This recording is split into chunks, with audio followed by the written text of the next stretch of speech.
bop, bop, bop, bop.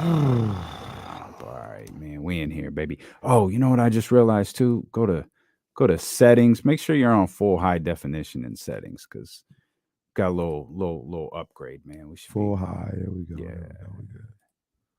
Oh yeah. What up? 4K Kenny. Oh man, what's that? What the hell? What is good? Facebook, what's up, man? Oh yeah, Facebook in here. Facebook, what up? Facebook in here. Yeah. What's happening, baby? Appreciate y'all for being with us. Shout out to the one person on Facebook. We got 2 likes though. Hit the man. We got Mark Primo hit the love button. Mark. We love Mark. Love button. What's up, guys? We missed you, man. We missed you guys. Happy to be back with you for sure. Happy to be back with you. I got caught up watching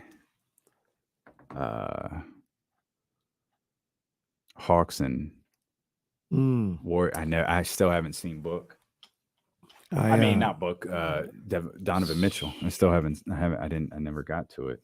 Yeah, I feel like I gotta watch that again, because it feels like he did that. I don't want to say easy. That's not the word I'm looking for, but it didn't feel like he was just like shooting a gang of shots. Yeah, it's crazy.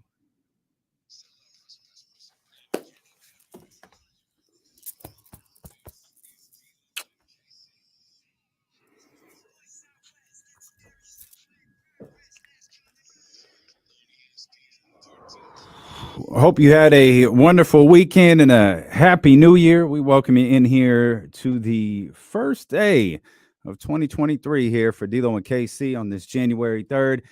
Doesn't feel appropriate to hit the acknowledge me sound drop, so we'll get back to business as usual tomorrow. Obviously, there's a lot to talk about today. I struggled a bit with kind of how to do this. You know, we're in Sacramento. We've got Kings basketball tonight.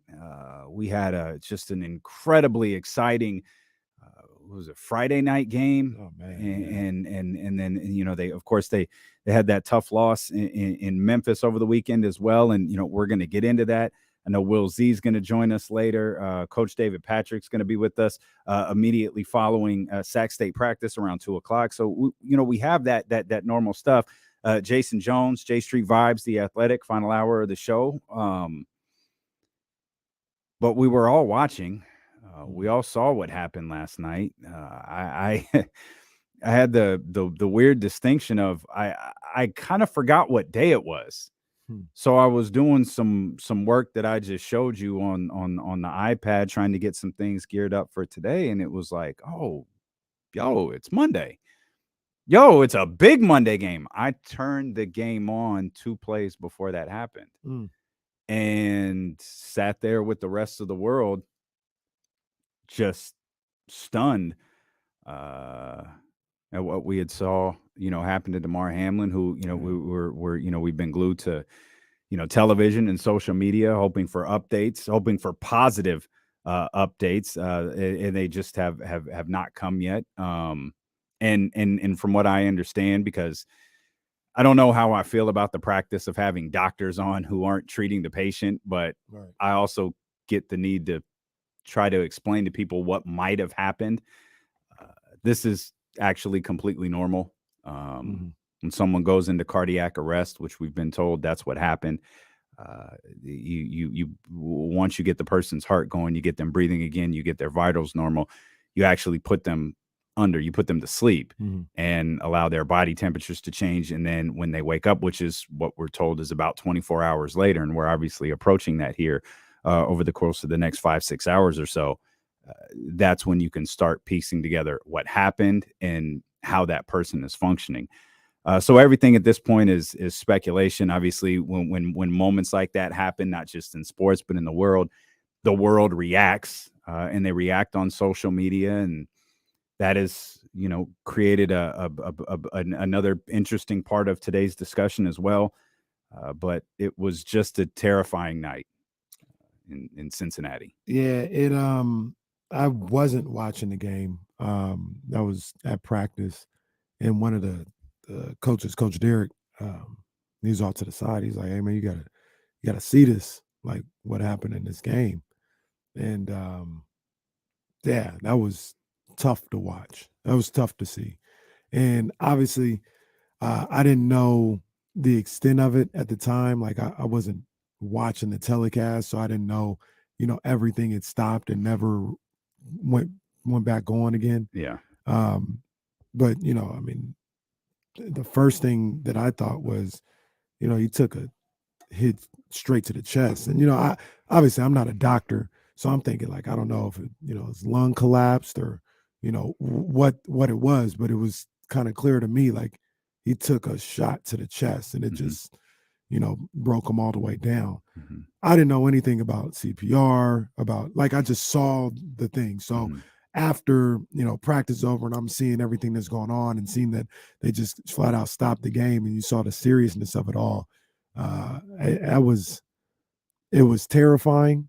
And it was just flat out sad. I just had a lot of sadness seeing all that unfold last night and, thinking about um, Hamlin and just as a man and his family and his mom being at the game. And, she's trying to run down from the stands to, get her in the ambulance. And then you hear, like I said, I didn't see it live, but you see the clips from Ryan Clark and Scott Mhm. Van Pelt was obviously Those shaken two up did all night long. like it's tough to prepare for stuff like this. Mhm, And that crew, Booger, mhm. um, hell, Schefter, and obviously Susie Colbert's a perfect person for stuff Lisa like this. Salters. Lisa Salters, Mhm, Joe and Troy, they all did as good of a job as you could do in mhm, a situation like this. But Ryan Clark and SVP mhm. were just phenomenal. That's why I missed.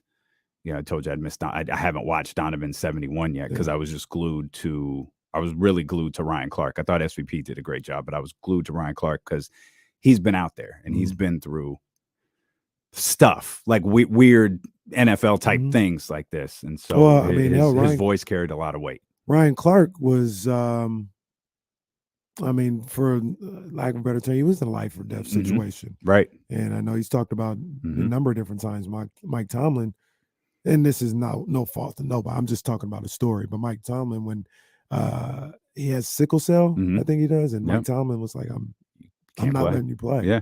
Just Yep. not I letting think it you was in do it. Denver. Yeah. Yeah. He's like, I don't care what the doctors say. I don't care what you say. I got to look at you as I would my son, and I wouldn't want my son to play. So you're not playing. There's also you mentioned the not watching it and not knowing how it played out on television, and I didn't want to make this. It's also okay to not tweet in moments like that Mhm. because I had this overwhelming thought running through my head that I wasn't sure everyone would understand if I tweeted. So I was like, "Hey, stupid, you have a radio show that you can explain this." But Right. for those who sat through this is from a television perspective, from a viewer's perspective only, being at home watching this, man, it was hard not to remember Over the Edge in 1999, the Mhm. WWE pay-per-view where Owen Hart passed away, Mhm. because you immediately knew something was wrong, like something's off. Mhm. Like when you come back for it's hard to believe that's 24 years ago. Mhm. They're airing a video package. They come back from the video package and there's a crowd shot and everyone is just like staring at the ring. And you immediately know something's wrong, like abnormally wrong. Mhm. Then JR starts talking and then you go, okay, something's really wrong. When they came back from the second commercial break and there was this wall of Buffalo Bills around Damar Hamlin on the field, and Joe was trying to talk through this, you knew, okay, this is different.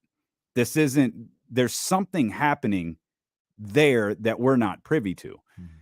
And it was legitimately, it might have been 2 more commercial breaks later. So 5 more attempts to come back and go back out and attempts before Joe finally said, from what we understand, he's been getting CPR.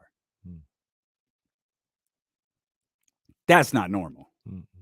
That's not what you tune in. we've seen the cart. In rare cases, we've seen the ambulance. We've never seen that. And there was the people in Cincinnati and the Bills reporters who were covering this game. The video of the ambulance getting on the field is stunning, because we've seen it. That's not what this thing was. Fast and the Furious out there to middle field to where Damar was, and it was just a wild, like, what is going on right now? Because you're seeing Stephon Diggs, you're seeing players react, and he don't react like that over a broken leg. Like, what is going on right now? Right. And it felt like things just got worse and worse and worse as the night went along. Now, in the effort to explain to viewers what was going on, I haven't gone back to I don't know where there's an archive of this. I haven't gone back to watch it. So just in my memory, in the moment, this is what I heard. In the time that the Bills they're praying, and the delay is lengthy at this point. Like, you're up to well over double-digit minutes. You're probably approaching 20 minutes at this point of a delay. I remember Troy saying, in these situations, teams, once the delay is determined to end, teams have 5 minutes to get warmed up again, and then play can resume. I could be absolutely wrong. I don't remember Troy saying the word from the NFL is they have 5 minutes to resume. What I think happened is Troy was reciting the rule that is in place for lengthy delays. Lengthy delays sometimes include, like, firework mishaps. Rarely, they don't include a teammate getting CPR on the field. Right. I could be wrong, but that's how I heard it. And immediately the story became the NFL told these players that they have 5 minutes to get back out on the field. That might be true, but the way Troy relayed that message last night, I don't think that's what he was doing. Yeah, which, it's a wild turn of events for it to sound like I'm stalling out the NFL. Like, there's plenty of reasons to be angry at the NFL on every day of the week. Right. I'm not sure that that's what happened last night, though. Yeah, I hear the things that you saying, the tweets, and people saying, "Oh, Roger Goodell said that." We don't know that. We don't know that. That's not fair. We don't know what was said, if anything. From what I could tell, there was no mandate of anything. There was everything that was going on, and then the coaches convened with the officials. So, which, in my opinion, that's the way it should be. Yeah. Like, I say that to say, like, it wasn't like the officials came to them like, "Hey guys, you guys got 5 minutes." Right. And they walked away, and then they convened. I think what they said, everybody said, "Hey, can we talk?" Or McDermott maybe said, "Hey, can we talk about this?" Given the fact they met on 2 separate occasions, again, I wasn't there. What's protocol here? The conversation between the coaches and the officials. Well, protocol is you have a 5-minute warm-up period, and then we pick up, but that's protocol for a delay. And then they broke apart. Everyone went back to their sideline, and the way Lisa tells the story, and she told it just incredibly last night, is that the Bills went back to the sideline and just stood there. They just didn't know what to do, and it was a handful of minutes later that I think Sean McDermott walked over to Zach Taylor, or it could have been the other way around. And I think that was the determination that, like, we're not playing football. Let's go to the back. Let's get this figured out, and we'll go from there. And even then, they didn't determine they weren't going to play for the rest. They just, like, let's get off the field real quick. Yeah, let's figure out what the hell's going on with ourselves and with our teammate, and then we'll talk about it later. And then I guess later came, through the tunnels, they're like, "Hey, we're done." And again, it is just wild to think I'm stalling out the NFL here, but I think there are some things to discuss. So we will, we'll discuss Skip Bayless, the fans in Cincinnati. I could have been hypersensitive too last night because that was just. Why was it appropriate to ask LeBron James about this? Like the man's playing basketball. All intents and purposes, I'm he didn't even guessing see it. We've talked about this before. Someone probably pulled him aside and say, "Hey, here's what happened on Monday Night Football." But you put that man in a position to where he had to address it, knowing people are going to be hanging on his every word. It's not what Donovan Mitchell did. What Donovan Mitchell did was very, very different to what they did to LeBron James. So we'll get into all of that. We will get into some normalcy here on the show. Will Z will be with us. There is a Kings game tonight. Coach David Patrick, Jason Jones. Phone lines are open for you as well. 916-909-1320.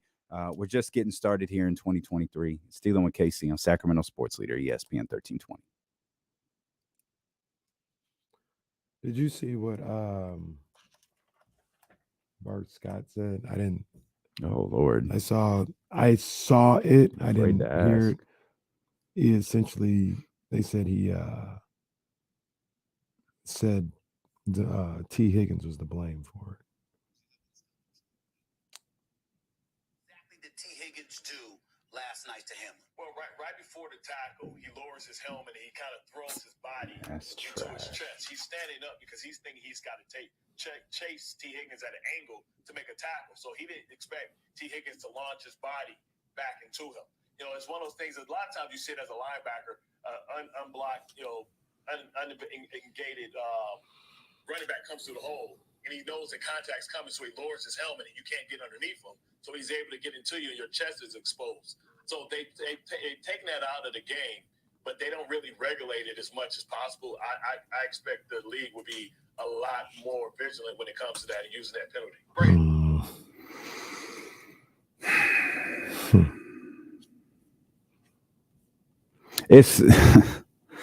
It's pretty crazy because, yeah, that's crazy for a lot of reasons, actually. As if T. Higgins isn't carrying enough around with him today. Right, for you to come out there and say some nonsense like that. I thought about this. I definitely thought about this pragmatic pessimist. I didn't see that. I learned about it as I didn't see it live. I learned about it as I got older. And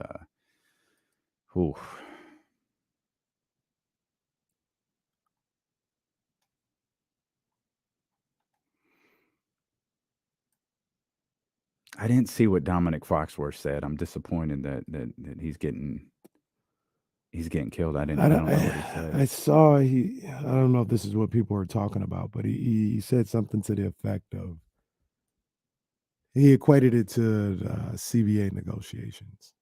Like, don't call us greedy when we ask for more money, because we're assuming we're putting our life on the line. Owners are just, putting their money at risk. It was a weird time to have that take. Like, yeah, it was just a weird time to have that take. I don't know if it was like, the worst thing in the world to say, but that wasn't a time for, hey, this is why we asked for a lot of money. You know what I mean? Like, I don't think anybody was trying to hear that. Hey, share us on your fades, your pages on Facebook. I'm gonna be those of you who still have them. I'm gonna be better about Facebook and Messenger in 2023. I'm okay. Just for the record, I'm not. Look, I'm not venturing back into the Facebook world. I just want our videos to get out there in the Facebook world. I am, because I look at it like this: stuff gets posted on there, whether it's a direct link from my Instagram, all this stuff gets posted. People comment, say nice things, and if I'm gonna have one, comment back, jerk. If I'm gonna post, I have to at least check. Oh man, see, now I gotta check. My man Sugar Bear reached out to me on Facebook. See, I gotta be better. Sugar Bear. Man. Oh, come on. Now I gotta respond to Sugar Bear. I gotta be better, man. Yeah, I'm okay. Well said. I took some L's here. I'm gonna fix that. If I'm gonna have one, I need to at least look at it. Fair enough.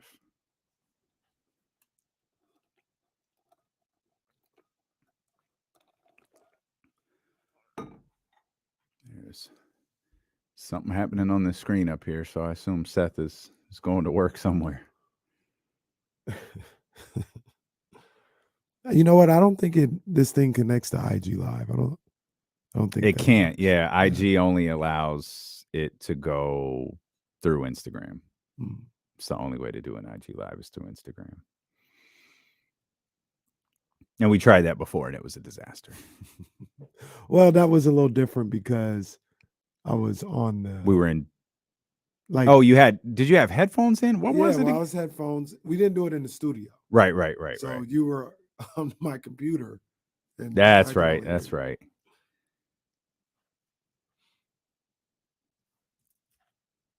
There's probably a way we could do it in here. We live everywhere. That's what we told our sales team today. We everywhere. It's true. It's damn true. Numbers bear it out. Pragmatic pessimists, we're holding off on the Ohio State Michigan talk till never.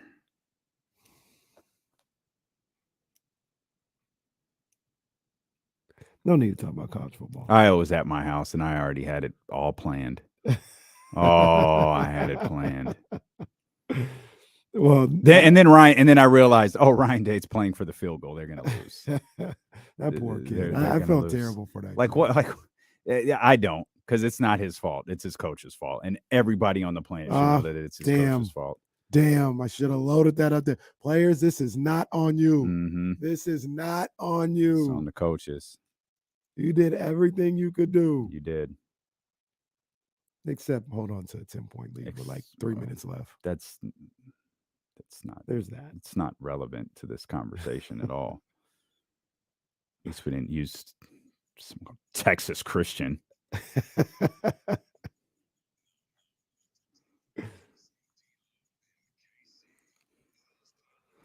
Oh, man. It's good when there's topics we can just mutually agree not to talk about. They gave that one away, man. They're not even the controversial ones from last night. These are actual sports topics. We decided, who cares if we don't talk about them? No it's need. old news. No need. There's some heartache. There's some heartache in my house. Although I will say, I completely missed the end of the second game, like second half. Oh, your power went out. So what was funny about that? We're obviously talking about the college football playoffs. I was telling Jesse, we kept power. We lost internet, and I'm a streamer. We lost internet in the fourth quarter, and my man Io is at the house, Mr. Ohio State. Shout out Io. So we found the best. We found the best cell phone service in the house and streamed that to the TV. It eventually came back before Ryan Day threw the game away. But you could argue Ryan Day threw the game away most of the fourth quarter. But that's another story that we just don't need to discuss today because Michigan gave it away. TCU, they played great, but TCU played incredible. I think Michigan did not think they'd be there. Michigan, I want to say, I was talking to homeboy Allen about this. Fellow Michigan fan. I think it was 21 points, between like turnovers and they turned the ball over inside the one, like just quarterback sneaking. What are we doing with a handoff? Mm-hmm. Quarterback sneaking, and then they did get screwed on the non-touchdown call. Well, the guy was in. Michigan screwed Michigan. Well, Harbaugh never wanted to be there anymore. Harbaugh screwed Harbaugh. And of course, it's a tradition unlike any other. The college football season ends and the Harbaugh to NFL rumors begin. He's out of there. But there's a time and a place for that stuff. We will try to do some semblance of a normal show, barring any, hopefully, an unfortunate update that never comes. That will obviously kind of change the trajectory of today's show. But there are things that took place last night that we do want to talk about. And we do realize that the Kings play tonight. We've been away for 4 days. We are eager to talk about the Kings, and Will Z, does what he does best, put out a new article previewing the second matchup against the Utah Jazz tonight. So we'll talk to him in about 30 minutes or so. I was just going to say, when we talk about, updates, I wish I would have favorited it. There's a doctor that I follow. He's a doctor, but he's like obviously a sports fan, so he's always commenting on injuries and stuff like that. And he had I wish I had it. He had a really good thread, just kind of detailing possibly what happened, what's next or whatever. And he was talking about how news or new news or anything like that, and the way these things go, may not be for a couple days. Yeah. You know what I mean? May not be for a couple days, a week in some cases.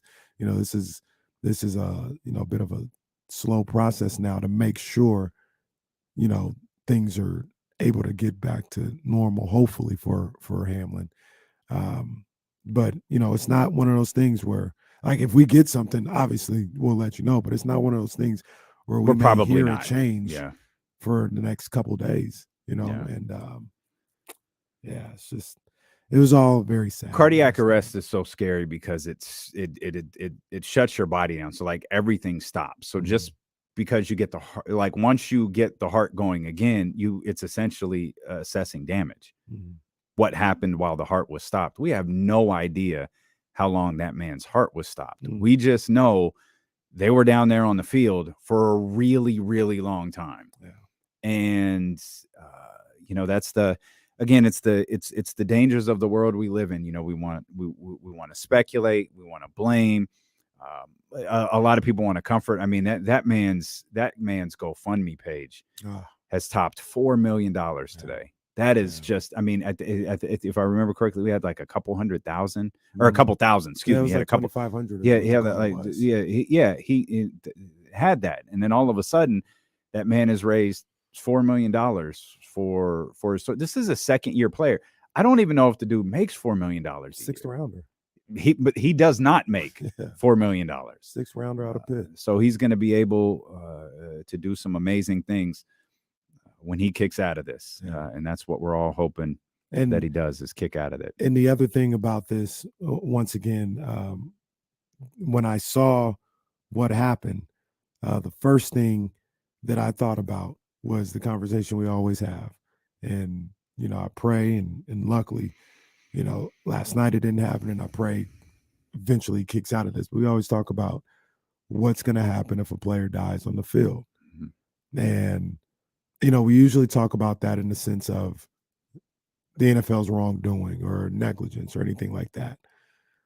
Everything that I've read, watched, this is a freak accident, essentially.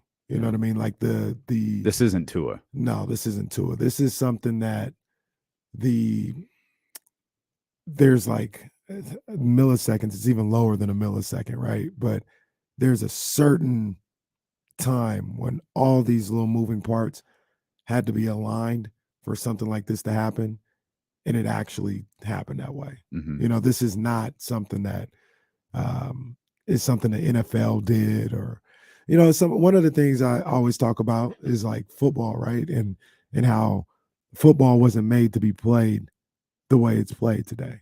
It's not meant to be played when Jimmy Jones, whoever in Ohio, wherever they invented the game, came up with this game. He didn't think we'd have guys running 4.3, weighing 250 pounds, with 7% body fat. Like that's not what was envisioned here. But that's probably half that too. Body fat's probably half that. Yeah. That's not what this was. Like it wasn't, at least I don't believe.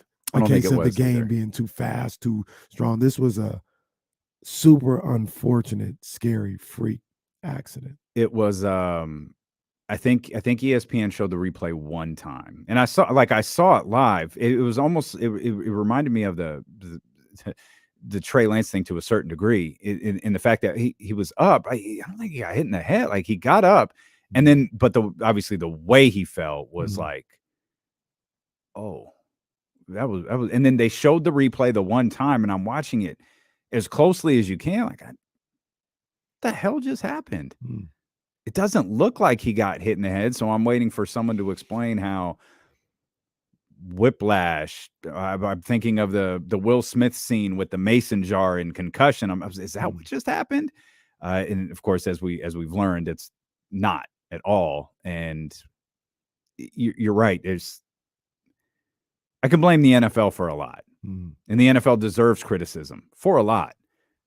I don't know if what happened to Damar Hamlin last night is one of those things. Right.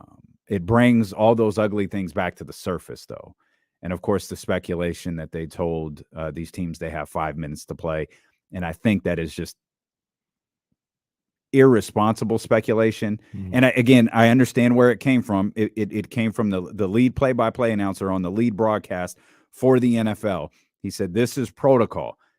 Stating the protocol isn't the same as stating, hey, I just got off the phone with Roger Goodell, and he told these guys, you got 5 minutes, go out there and go get her done. We got a big audience and a packed house tonight in Cincinnati. It's another thing I wanted to say. We've seen, because we're quick to acknowledge ugly fan behavior. That crowd in Cincinnati seemed to understand the gravity of the situation very quickly.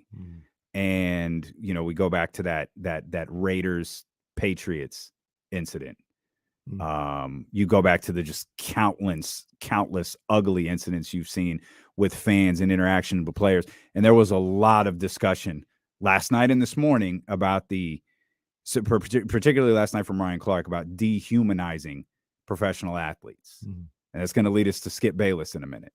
But I thought the crowd in Cincinnati handled that about as well as you possibly could.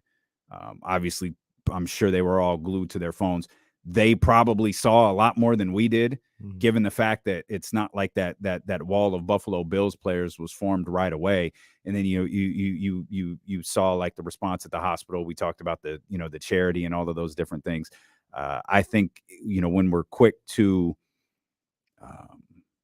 chastise fan behavior, we should be just as quick to applaud it. That was a massive game on a prime stage that was probably very, very expensive to get into, and they understood what was happening. Yeah, I mean, I could just imagine being in those stands. I mean, look, the first thing that I'm thinking when you see him go down the way he did, then you see the response of the athletic trainers. I mean, they were, and I don't mean that like they were in control, and obviously they saved his life, but they were frantic. This wasn't, oh, let me get down on the knee and check what's going on. They got out there immediately, was like, hey, I need this, I need that. Everybody here, da-da-da-da. I mean, those people in the stands. SVP referenced that a couple of times. The fact that they have a satellite truck that they see, that their directors see, that we don't. And he could see the urgency that was being relayed to get people out there. Yeah. And he said he knew when he saw that was not. Yeah, it was immediate. Right? Regular. Like it was immediate. Like when you talk about even when you talk about like somebody not paralyzed, but not able to move their legs. They don't even move that fast for that. Like not to talk about them, but they look at it, they're more of a slow, like, okay, can't feel this, let's take it slow, let's make sure we don't move. Like that's what they look when that happens. Last night, soon as they got it, hey, bring this guy, and that was, I can only imagine watching that live being scary. And I go back to the fans like you talked about. I mean, there's probably a lot of people in that stands who like, did I just see somebody die out here? Yeah. Like that's, and I think that traumatic. That was everybody's obviously biggest fear. I think it's still our fear that we watched someone die last night. There was I didn't know anything about this, but once again, slipping again because I was just riding around listening to this. But Michael Wilbon talked to Greeny, I think it was this morning, and talked about a situation. I don't know when this happened. I don't know what year or whatever, but about how somebody took a bad hit or something in a game. He was taken off the field. They resumed play, and he died before the game was over. I had never heard about that before. This was maybe 50s, 60s, 70s or something like that. But, I mean, just imagine that. I don't have to imagine it. Like, I feel like until we're told we're not, our biggest fear is that's what we live through. Like I referenced the the WWE event earlier. Mm. We didn't see it. Mm. We saw the aftermath of it, but we didn't see it. We all saw this. Reggie Lewis. We didn't see Reggie Lewis. It was on a pickup game or a practice floor. Some people saw Hank Gathers. Yeah. It's tough, man. It's tough. Which I started this tweet. I think this is a good transition. JC says this is on youtube.com/ESPN 1320 for those who want to watch. So we're also available on Facebook and Twitch as well. Search us out on Facebook, ESPN 1320, and you can watch the show.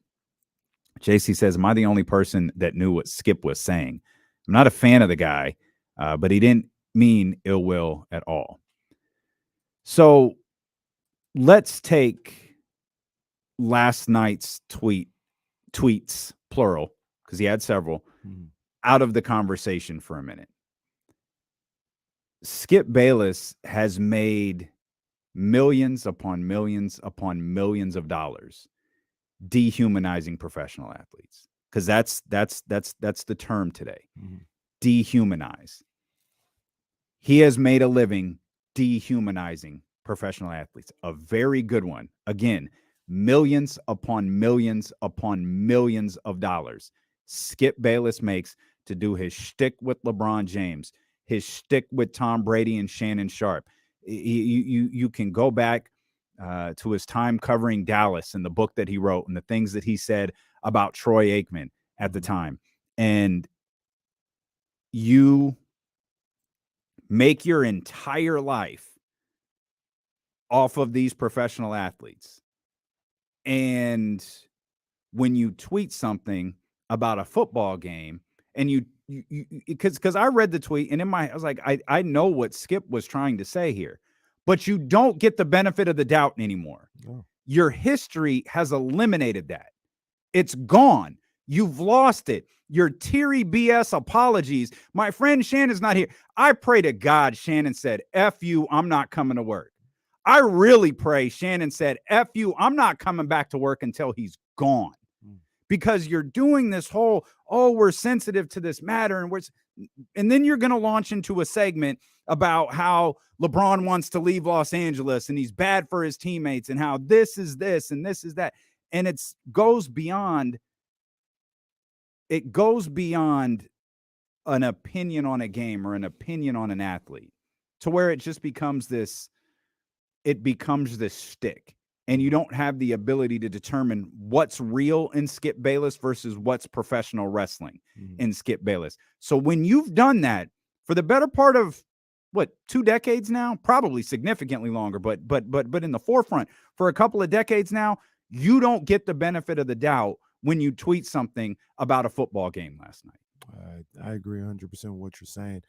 I can understand what Skip was saying in that tweet. I get it.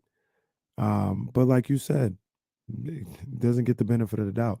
I look at Skip Bayless, and I don't like to do this, especially being in the industry now. You know, these are peers, these are coworkers.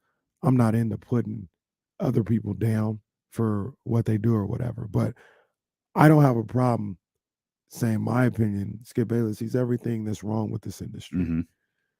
In a lot of ways, he's everything that's wrong with like sports society. I don't want to make it like life, like that's not it, but like the way we consume sports, the way we talk about sports and these athletes. I think he cultivated that where we're at today. That's right. And if he did get fired, he'll be all right. He's not going to starve. Yeah, he'll be fine. And we can move on as a sports society.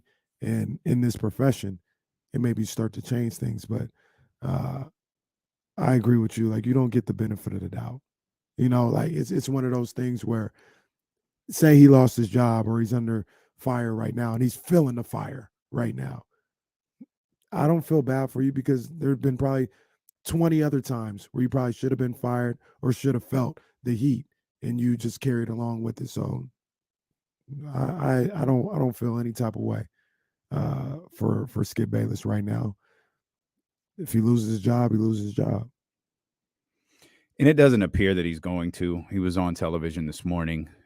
From what I understand, they just did a show this morning, which I'm not criticizing Fox for. Like, I don't know. Like the NFL Network made a decision on how they were going to handle. Of course, being the NFL Network, I think that's what you'd expect from them, and that's the way they should conduct themselves. They're not doing any shows today, or they're not. Their focus is on what happened and Damar Hamlin. That's where they're doing shows, but that's where their focus is. They're not discussing playoff scenarios. They're not discussing, the 49ers thrilling win over the Raiders. Like they're not doing that. I thought ESPN did a good job because that's the NFL Network and that's a singular focus. ESPN, they kept the focus on Damar Hamlin while also, hey, we don't want to deviate too much, but we will mention, Donovan Mitchell became the 7th player in NBA history, and that's a huge. Any other day, you kidding me? Yeah. That's the biggest thing in professional sports. There's there was an incredible game to close out the night that I was thankful I tuned into with the Hawks and the Warriors. They'll throw those notes in there, and they'll do it in the most meaningless fashion, which feels appropriate because I think everyone is just waiting to hear. And that was the struggle we had with putting this together, with putting this show together is, I don't know what we can offer outside of our thoughts on everything that transpired last night, our thoughts on people who have made themselves a bigger part of the story, the Skip Baylesses, the Bart Scotts, in a negative fashion, in a positive fashion, Ryan Clark last night and Scott Van Pelt and that broadcast team and how they handled that. Past that, it was like, when we're done talking about it, we've got to make the transition, to move on while acknowledging, look, Utah and Sacramento feels a little bit different right now. And hopefully that changes. Hopefully we get something that lifts our spirits up a little bit. And this is just the effects of being a sports fan. You don't tune in to sports. You don't tune into a game, even if it's a game like the Bengals and the Bills, which a lot of people probably don't have a ton of ties to. You don't tune in expecting to see that. No. I mean, I was all over the place last night. My mom, who I know for a fact was not watching Monday Night Football, I had to go over to her house last night, do some stuff before, I got back into the workflow. I was like, hey, did you hear about the player for the Bills or whatever? And she's like, did I? It's all over the place. I go into the house. It's on MSNBC. Yeah. And that's what she watched. She watches MSNBC, CNN, all this other stuff. This wasn't like part of the show for MSNBC. Like I was over there for an hour. The entire hour, they had doctors and lawyers and people in there talking. Like this was a lot of things stopped, last night to focus in on this situation. And like I keep saying, man, it was just sad, man. It was sad hearing more about his story. It was sad seeing those Bills players and their reaction. Just sad, and we're praying and we're hoping for the best. And I guess that's where we'll attempt to step away from this. Of course, the phone lines are open, 916-909-1320. If you decide you don't want to step away from this, if you want to talk about it, if you want to talk about what happened last night, you can. If you want to talk about the Kings, if you were at the Golden One Center on Friday, like we'll do that as well. We did, I was not going to interrupt our conversation to announce this. I'm sure many of you have seen it now, but Keegan Murray was announced as December's Rookie of the Month for the Western Conference. So positive news comes in for the Sacramento Kings. If anything changes regarding Damar Hamlin, and as Kenny noted earlier, it's probably not going to, at least not at this juncture of our show. It's possible that something in the final hour comes our way, but it could be days before we. And from what I gathered, that's probably a good thing. Days happen. Like if we get something now, I don't want to. It's probably the worst. Yeah. So, given what we've been told about this process from people. By the way, this is given what we've been told about this process from people who aren't there. Right. There's a protocol, which is why it is gone, so quiet. And the last update was he went into cardiac arrest. He's back to breathing. His heart's back to pumping, and they're going to sedate him at this point, and hopefully we'll know more here in the coming days and hours. So as I mentioned, we will attempt to move on, and we'll do that here next on ESPN 1320. Man, this is fucking hard. Jesus.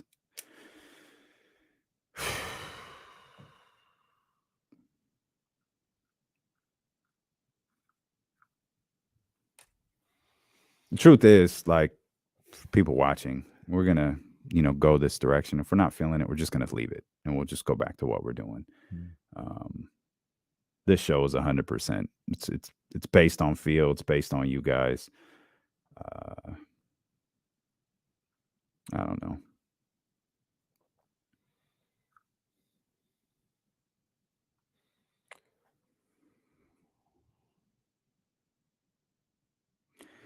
Yeah, I see the opening clip.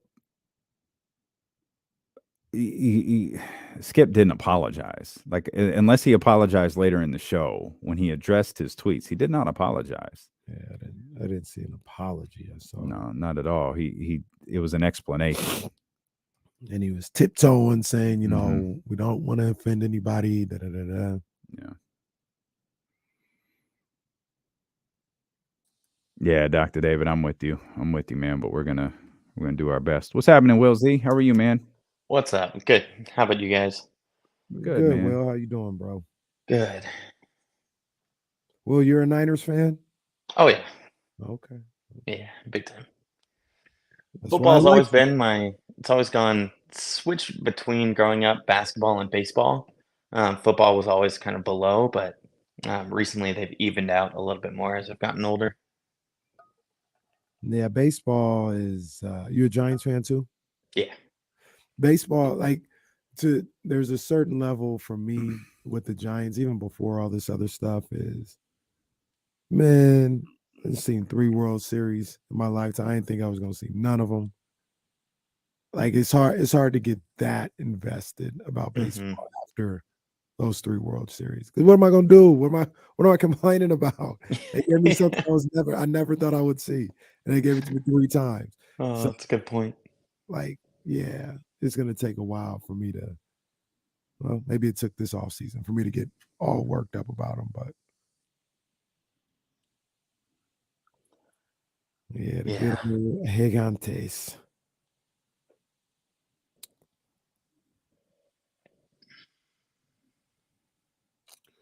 The Yankees picked up. I've been talking about. Instead of Giants need to go on their hands and knees, crawling back to this man, Brian Sabian, the architect of those 3 World Series championships, going to the Yankees. Now, interesting pickup. He is a New York guy, so I think there's some of that goes into. I think he was like born and raised in New York City. So.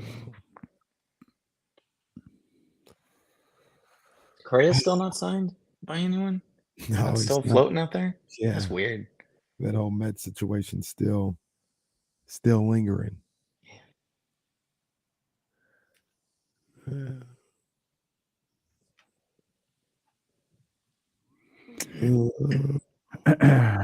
How's the missus? She's good. She's feeling a lot more energetic these days, so good. She's about halfway through, so okay. Yeah. Very good. Very good. Trying to get a little more done around the house now. Yeah, do what you can. It's never gonna be. This is one. This is your first, right? Yeah. Mm-hmm. Yeah. Yeah, it's never gonna be finished. I believe that. So do what you can. Your life is no longer yours, Will. Yep, I'm okay with that. I'm okay when you got married, it's no longer yours. But No, we're just excited. Yeah, this is awesome. It's a great time. It's a great time. I was up at about 1:30 last night. Oof. Holding this little lady like, what are you doing right now? Hang on, Will. Live on the Odyssey app, live on twitch.tv/ESPN1320, youtube.com/ESPN1320. We're live on Facebook as well. Go search us out on ESPN1320. Hit the like button. You can watch the show there. As we mentioned, we're going to make the attempt to transition here into a regular show, but as Kenny and myself and Will were talking about during the break, if we feel like this is failing and we're not into it, we'll just leave it and we'll just go back to just talking. As I mentioned, the phone lines will stay open for you, 916-909-1320.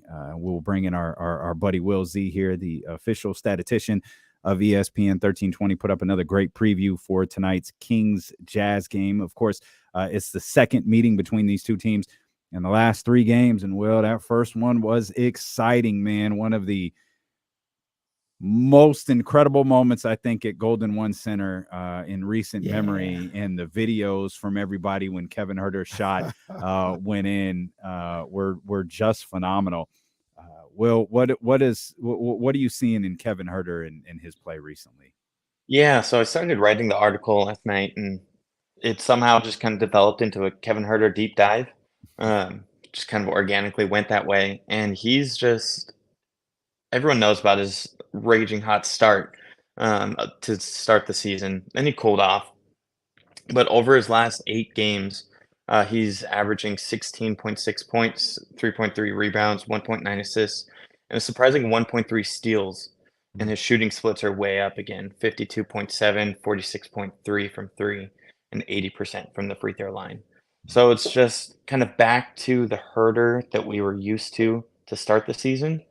And it's just helping the team so much. When he's on, it's just a whole different dimension to the offense. Can we applaud the squad real quick too, KC, for what was it, 2-3 offensive rebounds on that possession, just fighting to get another, opportunity after opportunity after opportunity to get that win Friday night. No, that was big time. That was big time, man. Them getting after it that way and scrapping the way they did. And Kevin Huerter had missed a shot from about the same exact spot, a possession or two earlier, and he wasn't gonna miss the second one. That was a I keep saying that was an all-time moment. That was an all-time Golden One Center moment. I was texting with my guy Mark Jones the other day. Wow! I told him, that's how we're starting 2023, huh? Okay. All right. I guess they're planning their next shopping trip together. Will. I'm gonna just be holding his bags. That's what I'm you're gonna be holding the bag, all right. But I had to tell him, I was like, yo, the hell of a call. That's one we're gonna see for years. That call, that moment right there, that's an all-time Golden One Center moment. It's right up there with Bogey hitting the game-winning 3 against the Lakers. And I don't know if there's one off the top of my head that is after that. That's an all-time moment last night. Yeah. Or Friday night. Yeah. And then looking at the Huerter and everything for a little more in depth of what the articles got into is you can really relate Huerter's, we'll call it 3 stretches, the beginning start to the season, his slump, and then the recent uptick in production.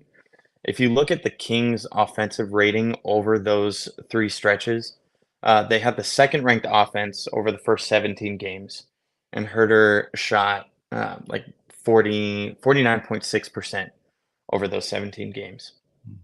Then he went into a slump and shot 22.4% over 9 games.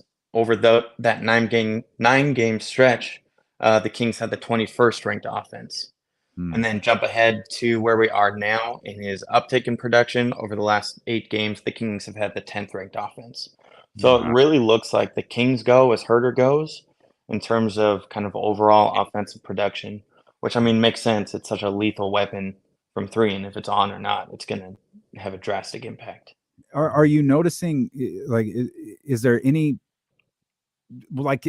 you seen any numbers that explain the slump? Anything in lineup changes, anything along those lines, or is it just as simple as the ball didn't fall? I don't know. There's nothing really in the numbers. He was still getting pretty good looks. I think he mentioned it in an interview a couple days ago. I don't remember with who, but how defenses were kind of guarding him different. So I think it was just some adjustments from defenses putting more attention on him. And now he's kind of learning, him and the whole team have to learn what to do with that extra pressure. So it looks like he's getting a lot more of kind of like the old Buddy Hield looks, and especially the Justin Holiday, where it's a little closer to Sabonis than they were at the beginning of the season in terms of screens and handoffs. I'd have to go back and look at the tape more, but I don't know if they're just getting kind of condensed. I know. We've hit that stage of the season. Willsie's got to watch the tape. Oh boy. Sorry, Casey. Go ahead. I was just gonna ask. Well, do you see in those last 8 games or so that Kevin Huerter has done a little bit more as far as I don't know if it's necessarily saying attacking the basket, but shooting more 2s than 3s. Some of the times when somebody's in a shooting slump, or they can't hit the 3, or they're being defended differently. A coach like myself or a player, somebody like that, or just me playing, say, man, let me not force the 3. Let me try and get some easy looks. If they're overplaying the 3, they should leave the mid-range open, or get into the cup, or get to the line, or something like that. Have you seen maybe an uptick in his 2s at all? His 2s, I think, have actually stayed about the same. I thought he did a really good job when he was in his slump from 3 of attacking the rim and getting some other looks, unlike players in the past. Where I'll have to look at the numbers. Maybe I'll do that one after I get off the air, and tweet it out for you guys. I remember tweeting out about a month ago or so, when he was 4 or 5 games into a slump, how his 2-point percentage was still around the 45-50% range. So he was still being productive, which is great. I mean, from someone who is such a 3-point specialist, that's what you want, is a little diversification in the shots there. Well, I know it's early. We're 34 games into this season. I don't know if it's going to take 10 more or 20 more, but how much longer do you think it'll be before we acknowledge that Domantas Sabonis is the greatest player that's ever existed? Can we just do it now? I didn't want to overreact too much, but I'd be okay if we did it right now. I mean, this dude has been playing recently. There's so many games where I'll go and check and see he's right near. It's always the no king has done this since Chris Webber. No king has done this since Cousins. There's pretty much every game you can get near that category. He's just so unique in terms of his overall production compared to other bigs and even anyone. Like, he can do so much that it just makes him so valuable. And I think we saw it when he was out. Dude has a broken hand, and he was 12 of 12, I think 2 of 2 from 3, and then I think 2 of 3 from the free throw line. It got too easy for him, so I'm just going to miss this free throw. Dude was nasty on Friday night. I swear, if he doesn't start cutting promo saying I'm doing this with a broken freaking hand, I'm going to be really disappointed in him. Yeah, and even against Memphis, he was 8 of 14, and that's against Jaren Jackson Jr. and Steven Adams. They're like the best paint protection team in the league, and he still put up 18 points on 57% shooting. Yeah. Steven Adams, one of the greatest lines ever. When he asked about his offensive rebounds, he was like, "Yeah, we couldn't hit anything. We couldn't make a shot, so I just went out there and got the ball to give us a chance to win." Yeah, so disheartening. Oh, it was disheartening, but in it's funny. Like, I give Steven Adams credit for that. And Steven Adams, every time, I mean, maybe it's just a virtue of when he plays the Kings, but it feels like he should be one of the great centers of all time. Like, he's huge. How keep Steven Adams off the boards. What are you guys doing? I mean, this guy's mammoth, bro. I'm surprised he doesn't average 23 rebounds a night. He's one of the only players in the entire league as strong as Domantas Sabonis is. And he's taller. Right? Yeah. And he's very scary. Like, he seems to be the nicest individual on the planet. Yeah. But, you look at him like, go ahead, first Steven Adams gives someone a side eye, it's a wrap. It's a raggedy wrap. Oh, yeah. It's a wrap. Yeah. It's a wrap. So those things happen, man. It happens. That's tough. It happens. Yeah. I was less disappointed in Sacramento, more just really impressed with Steven Adams. That's what I was saying. I looked at that game. I was like, what? I mean, John went off. He did his thing. Steven Adams was a monster on the boards. It's just what happens. That's what it happens sometimes. Memphis is just a terrible matchup for the Kings. Looking at the numbers, like there's some teams like the Jazz, I think, are a really good matchup for the Kings because their weaknesses are the Kings' strengths. It's the opposite for the Grizzlies. The Kings' strengths are the Grizzlies. Yeah, the Kings' strengths are the Grizzlies' strengths. So they match up, and the Grizzlies are just a little bit better at them. So the Kings aren't able to do what they normally do. But for tonight against the Jazz, similar as last time, get in the paint. They're not good at protecting the paint. Get out in transition. They're the second worst transition team in the league. And then just limit them from threes. So, I mean, the Kings know what they need to do. It'll be, I'm sure, a revenge game for Markkanen. But I'm excited. I like the multiple games in the short time span. It really gives it that playoff series feel. Yeah, they've had a couple of those recently. Yeah. They've got a couple of more. Quick note here, Will, before we let you go. In we're talking about the Jazz, not trying to gloss over the Memphis game, but they are playing Utah again for the second time in 3 games. 32 assists that night. Check. 12 threes. Check. Fast break points, 13-8 in favor of Sacramento. So the D'Lo and KC and Will Z trifecta hit there on Friday night. We're going to need to see that again tonight. Will Z, I'm always asking you to do more work. You know what I'm saying? I'm always throwing more work on you. We need the numbers on like when they hit all 3 of the trifecta. I was thinking about that too. 2 of them, 1 of them, whatever. So we can show how right we are. I was thinking that too. Like just the other night, I was like, I should put that together. I'll do that one of these next few nights and see where they are. More work. One day. Yeah. It's easy work. You're going to get paid for all of this, Will. I promise. It's been a blast. So I'm just enjoying the time. That's what we're doing in 2023. That's it. Thanks, buddy. We appreciate you as always. We'll talk again soon. Appreciate you guys. Have a good one. It's our man Will Z. One thing we haven't figured out is like back-to-backs because he joins us here in this first hour. They play tonight. He'll have a preview up on ESPN 1320's website, but it's like we haven't quite reacted to last night's game before we start, previewing the next game. So we may miss him tomorrow. But maybe we'll it's later in the show. Well, see, that's the thing though, because we don't pay Will actually works. True, I know it's hard to believe. I know it's hard to believe given the amount of massive notes that he puts out there, particularly on game days. He does have a job, and so we try to. I believe Will's lunch break just wrapped up.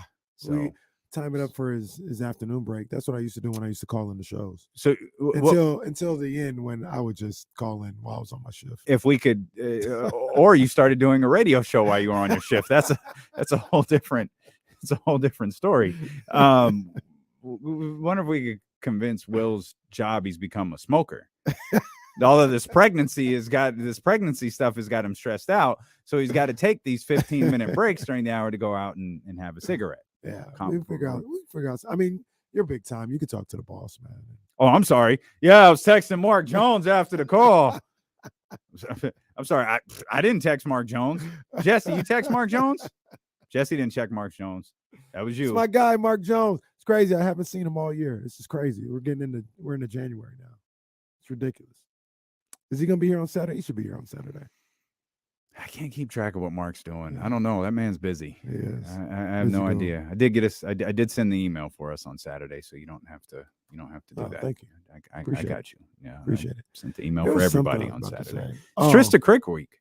Trista Crick week. Oh, and that's a tough sentence. Trista Crick week. That's a really tough sentence. Week. Yeah. So, I mean, anybody want to apologize to me? Anybody want to apologize to me? Because there were jokes and kikiing and when I said in November, Trista, it's going to be raining out here. Anybody want to apologize to me?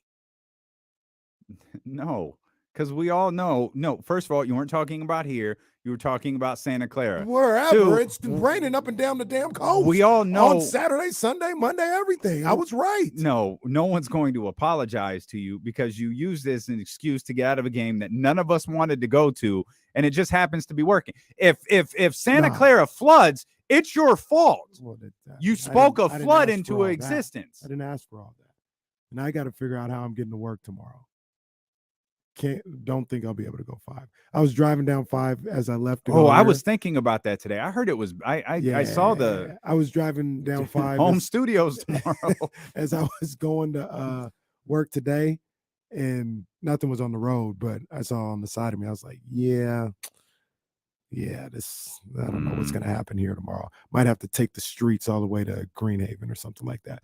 But that's neither here nor there. Did Jazz blow up your home studio? Does it no longer exist? No, there is a home studio there. Jazz just doesn't want you at home anymore. No, and she's gotten quite comfortable with you being out of the house. I don't think Ryan wants me at home either.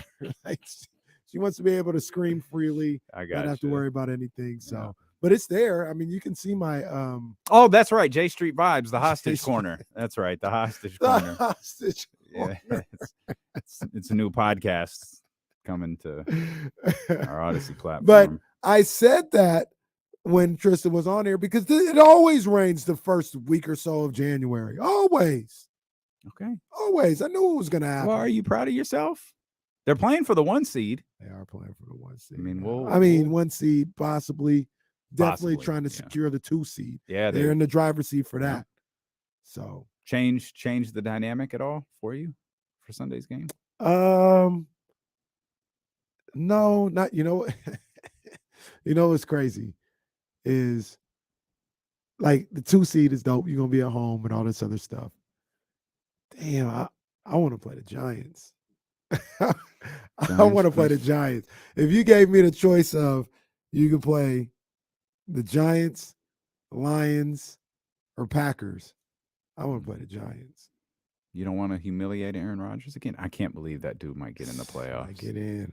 You know what, to be honest with you, as much as we kick his ass all the time, I don't want to see Aaron Rodgers again. It's like the Rams. You can't win all of them. No, it's like the Rams last year, right? Yeah. I was like, look, we beat them 7 straight, but they're gonna get 1 at some point. They got the worst. You missed. It's crazy that you lost the 1, but managed to get 2 more. Yeah, like it's just like the NFC championship. 9-1 against them in the NFC championship ended, and you just resumed beating the Rams. And it's a tough thing to brag on because you really only. It's hard to say you lost the only one that mattered because that's not true. You lost the one that mattered the most. Week 18 last year mattered. Yeah, you wouldn't get in without that. But it mattered for you, not for them. Right. And that's that's a tough flex because I was preparing like if it was Michigan, Ohio State, sure, you won the little regular season game. I'm glad that didn't. I thought it was going to happen. Yeah. Like I said, as I was checking my phone on my bad wireless service, and that thing just kept having Ohio State up 10 with 3 minutes to go. I was like, they're really going to do this. I knew, LaKinney, I knew they were in trouble when Ohio State went 3 and out, Georgia marched down the field and missed the field goal. I said they let them off the hook. Because that's all Ryan Day and Ohio State had to do was like, oh, come on now. They gave us second life. And they started cooking Georgia after that. Cooking them until they weren't. There's a lot that happened in that. And I mean, I think it was a brilliant strategy by Georgia and Kirby Smart to take out Marvin Harrison Jr. That was a brilliant strategy to take him out, have a penalty called, and then have it taken off the board after review. I didn't see that. They called Kirby the penalty and they trying took it off. to sell that he hit him with his shoulder is something that I just couldn't figure out. So I didn't see. I just saw highlights. They called the penalty and they took it off. They called the penalty and it was game was over. It was done. Yeah. They said he led with his shoulder and the contact to the helmet was incidental. Wow. Which I didn't know that was a thing. But I'll tell you when I knew the game was over for Ohio State.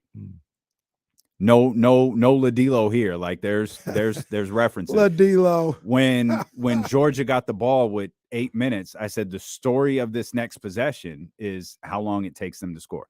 They're going to score, but how quickly? One throw. Well, it took one pass. It's interesting you say that because it feels like that's just the story of college football. They're going to score. That's all it is. That appears to be let it. me ask you a question, because I did not have Georgia TCU on my bingo card before the season started. Neither and good did for I. TCU, because I thought that was a bye week for Michigan.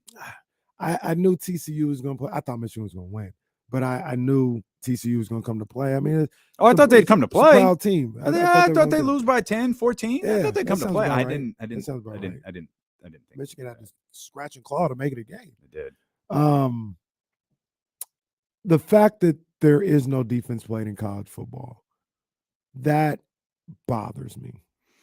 So is it that there's one reason that I really thought Ohio State had a chance to win was, and it's weird because I didn't think this about TCU, but I absolutely thought this about Ohio State over Georgia. So the teams hadn't played in a month. And I think that's a bit of an equalizer at times, especially when you're an underdog. I think that's an equalizer. I also think that could create some rusty habits on the defensive end. True. But, I mean, we see this all year long. Like, nobody plays like Georgia plays think about Alabama and what we think about Alabama judging back from 10 years ago. When was LSU Alabama? Where it was like 16-3. Yeah. Alabama, they routinely give up 30, 40 points nowadays. Do they? Yeah. Nobody plays defense in college football, and it's infuriating for me. And I love college football. We'll talk about college football later if you want to, because there were some other things about it. But like, do whatever you want. It's like that Michigan TCU game when you knew it was gonna end up in the 50s. I don't know. I'm old school. I don't really enjoy seeing that on every game. The semifinals games, what they combine for probably 400 points. And these are the four best teams in football. No, I think it was over 200, but 400 that'd be a lot. It'd be a lot, but it was a lot of points. Yeah, I can't. I don't have an explanation for it. Does it bother you? No, they don't play no defense. It bothers me. No, it doesn't bother. It's not good football that nobody plays defense. Okay, I don't know. It doesn't bother me.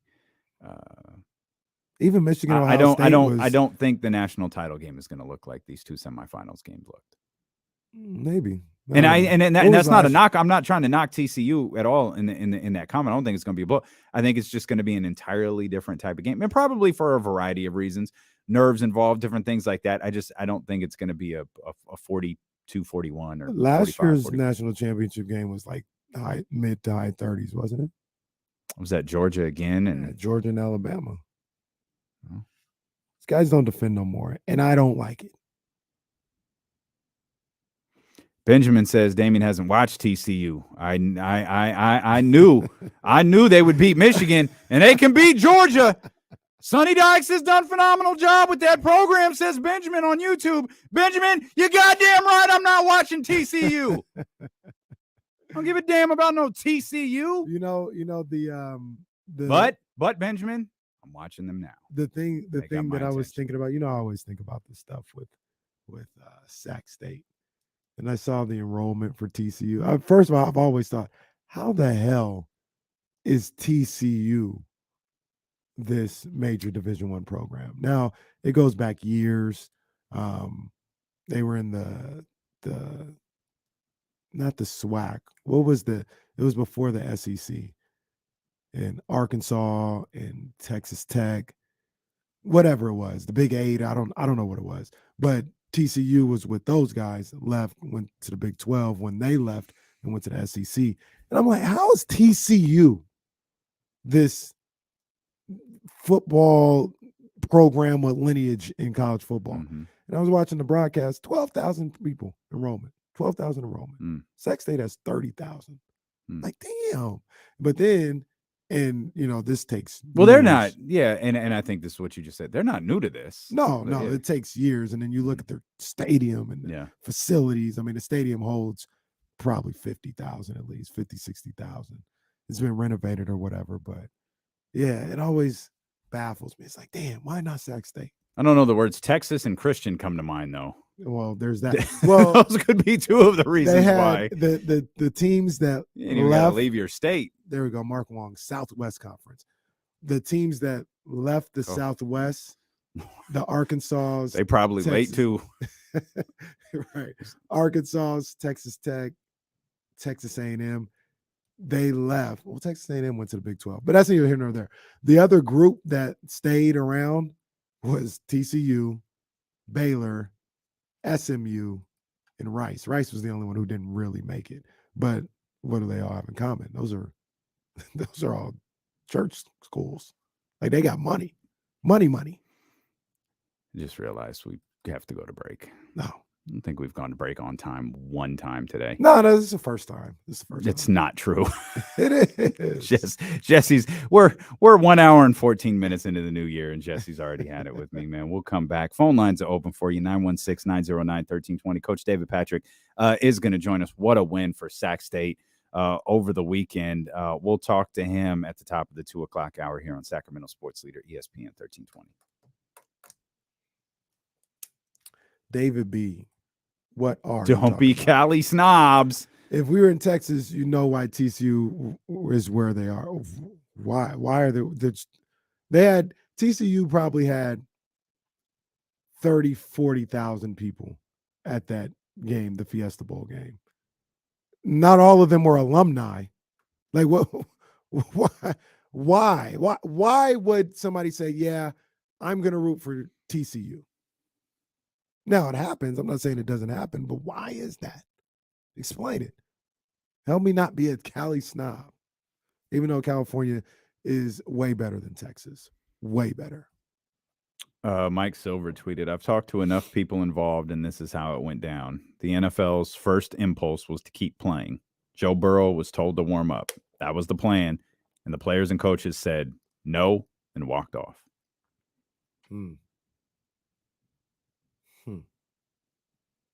Shout out to our guy Dave Lack for retweeting that. I'm not following Mike Silver for some reason.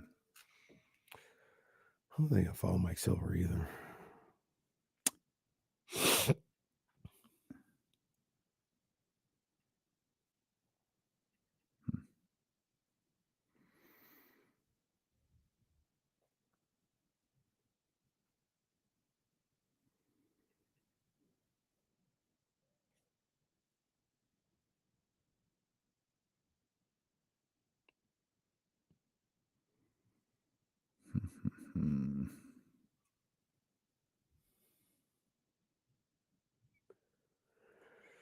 Well, I don't know why he deleted this. This is weird. Whatever. What's that?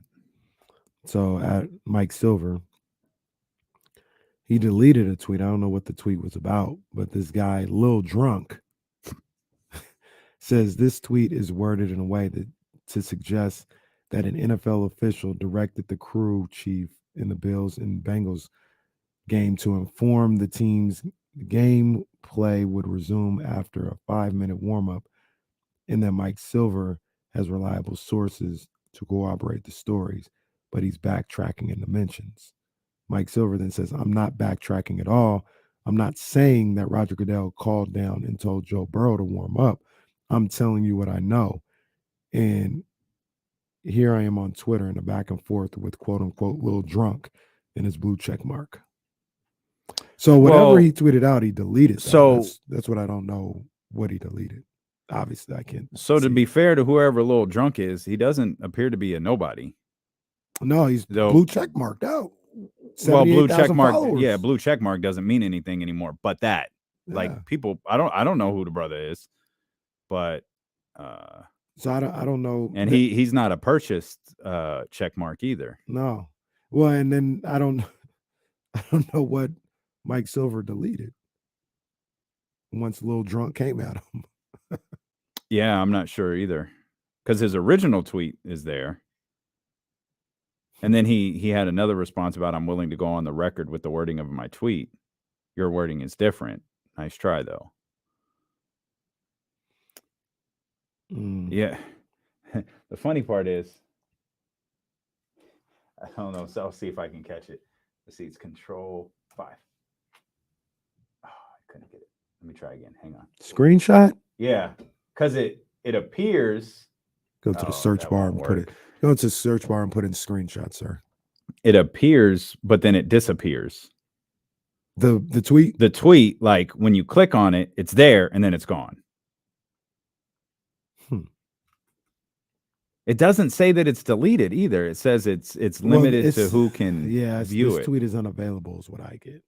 I get you're unable to view this tweet because this account owner limits who can view their tweets. What?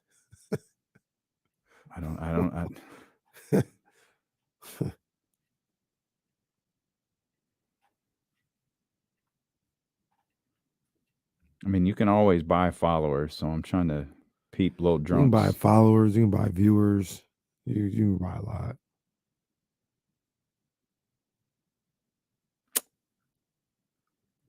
Okay. Little drunk doesn't have the most engagement.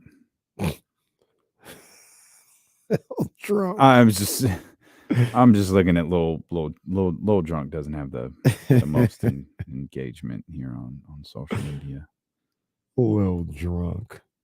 I don't know. That's so stupid.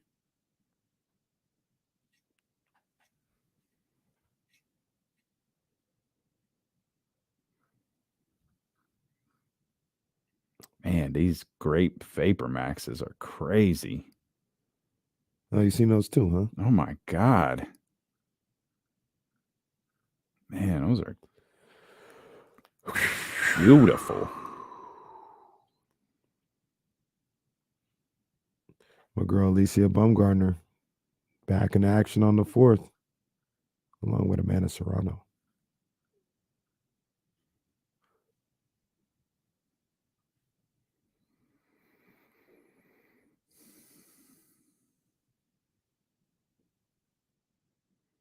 Oh man,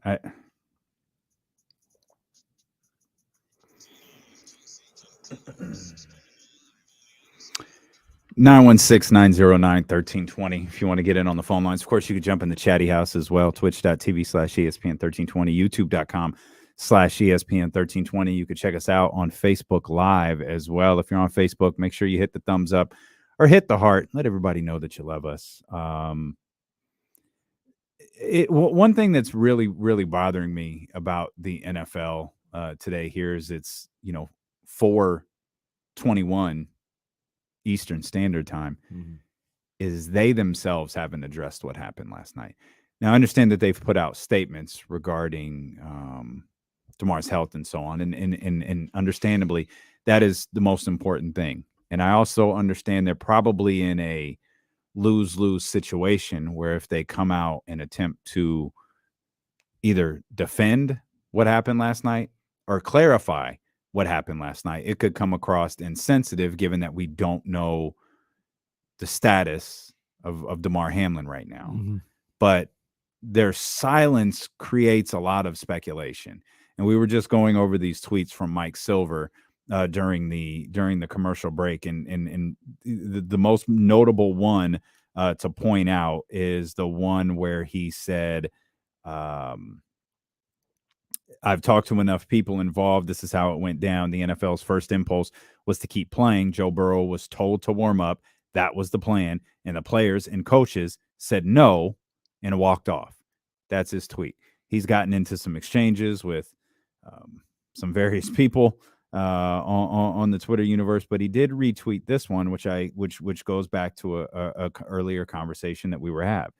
The options are either the NFL, a league that has historically wanted to play through anything, asked them to play, or Joe Buck just made up a story randomly on the air. Seems like a pretty obvious choice here. Again, Mike Silver retweeted that. I don't know who's gone back to watch what Troy said in that moment. Probably nobody. I don't think that that's what he said. Now, I know you weren't watching, but your memory is far, far better than mine. But in the moment when he said it, it registered with me because it stood out. Because it was like, my first thought was, how can they play? And 2, 5 minutes? Like, these dudes warm up for 2 hours. You're telling them to go warm up for 5 minutes. And I'm trying to put all this together like, this doesn't compute. This doesn't make sense. And for those that are just tuning in, I'll go back to what I said at the beginning of the show. I don't think that that's what Troy said. I think he said in these situations, you have a 5-minute warm-up period, which I guess that's confusing in and of itself, because you're like, situations where your teammate's getting CPR on the field. No, situations where there's a delay in the game, an extended delay in the game. And that's why I don't know what the right answer is. Roger Goodell makes $60 million a year, $50 million a year to know what the right answer is. But it feels like at this point, the NFL should probably address this themselves. Not Troy Vincent and whatever. I don't even know what manner he was speaking last night, because the NFL Network wasn't really on the air. They were airing like a football life. So I don't know where Troy Vincent spoke last night, but he spoke somewhere. He was like, I don't know where this 5-minute thing came from, but it didn't come from us. And, you know, to the tweet's point, oh, wow. Yeah, could the NFL possibly be telling a lie? I know I would be shocked if I found that out. I feel like the NFL, specifically Roger Goodell, should address this. Coaches have had to go on with their normal press conferences today. I know Mike Vrabel talked. I know Mike Tomlin talked today. Although those guys have to go forward with their normal, you know, play of business. Roger Goodell doesn't have to give a big press conference here, because you don't want to take away from Damar Hamlin's health and the most important part of the story. But I do think you're at the point now where you might want to address exactly what happened last night, how it was communicated to Sean McDermott and Zach Taylor and your officiating crew, because that's the other thing. You know, when you said, you know, the players made the decisions to end the game. My feeling is that's 100% how it should be, because, and there might be, but to the best of my knowledge, there isn't a league representative at every single game. And when I say a league representative, I mean someone like a concierge of Roger Goodell. So they're getting information from the people on the field, whether it's the officiating crew or coaching staffs or whoever. They're getting their information from what's happening there. And so the call to end that by the players or the coaches, or collectively the players and the coaches, that's the right call. But the NFL might want to, it's too late to get out ahead of it.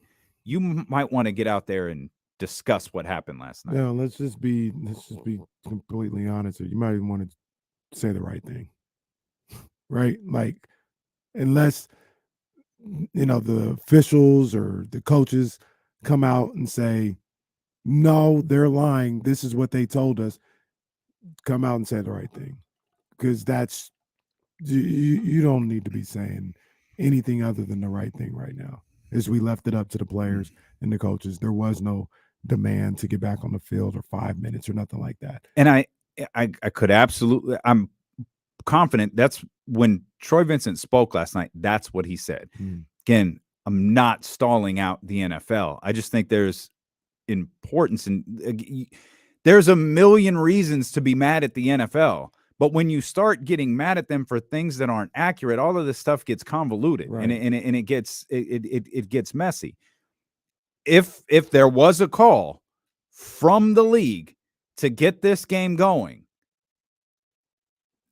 then that needs to be addressed and explained. But if it wasn't, it's okay to come out and say, which I think Troy Vincent said last night, we were in constant communication with the officials and the coaches. And I can pull up the wording of what he said. If Troy Vincent, because I didn't see what Troy Vincent said. I didn't see it either. I read it, so I'll try to find this. If he came out and said that, I mean, there's not really a need for the NFL to come out and say anything else. He seems like he addressed it.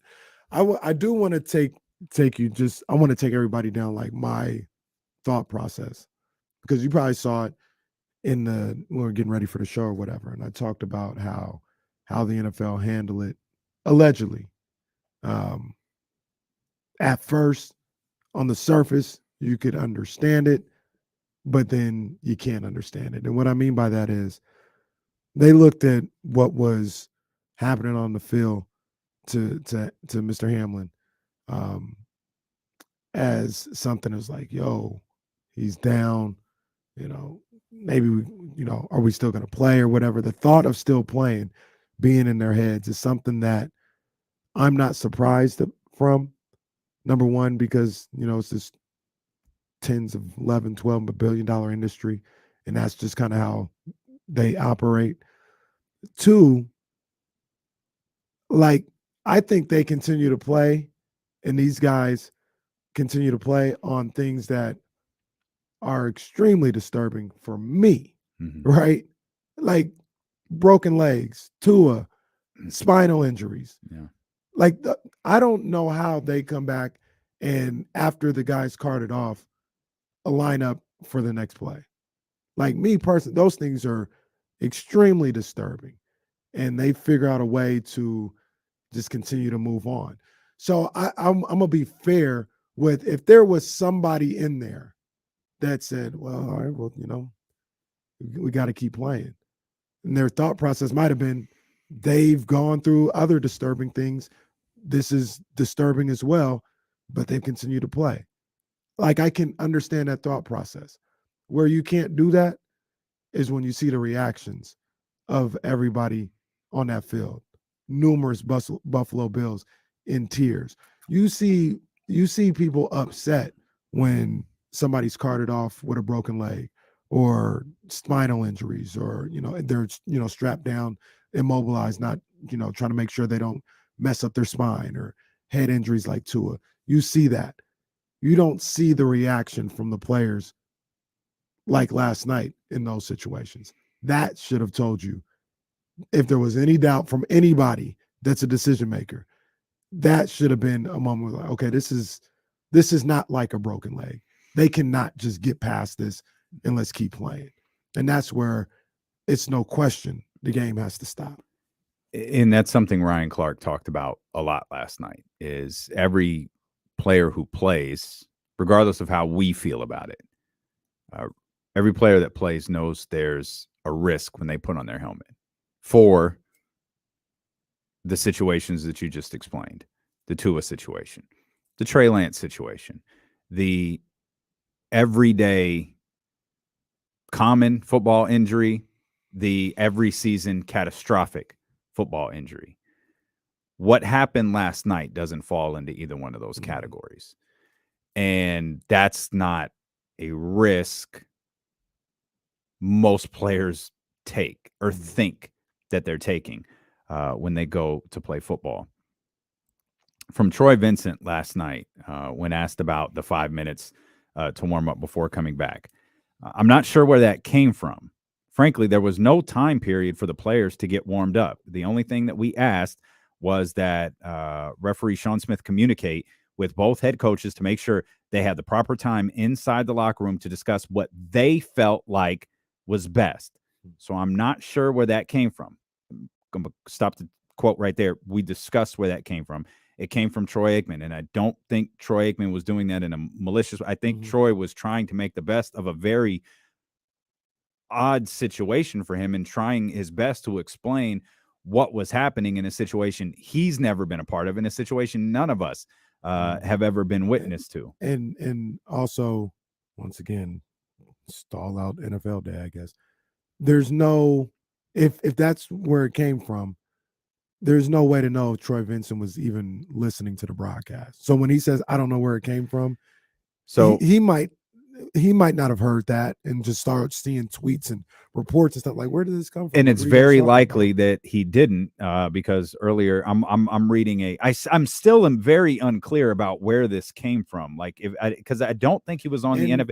He had a conference call with media members. That's where it came from. What exactly is Troy Vincent's role again? Troy Vincent's official title is he's an NFL official though, right? Like he works in the front office of the NFL.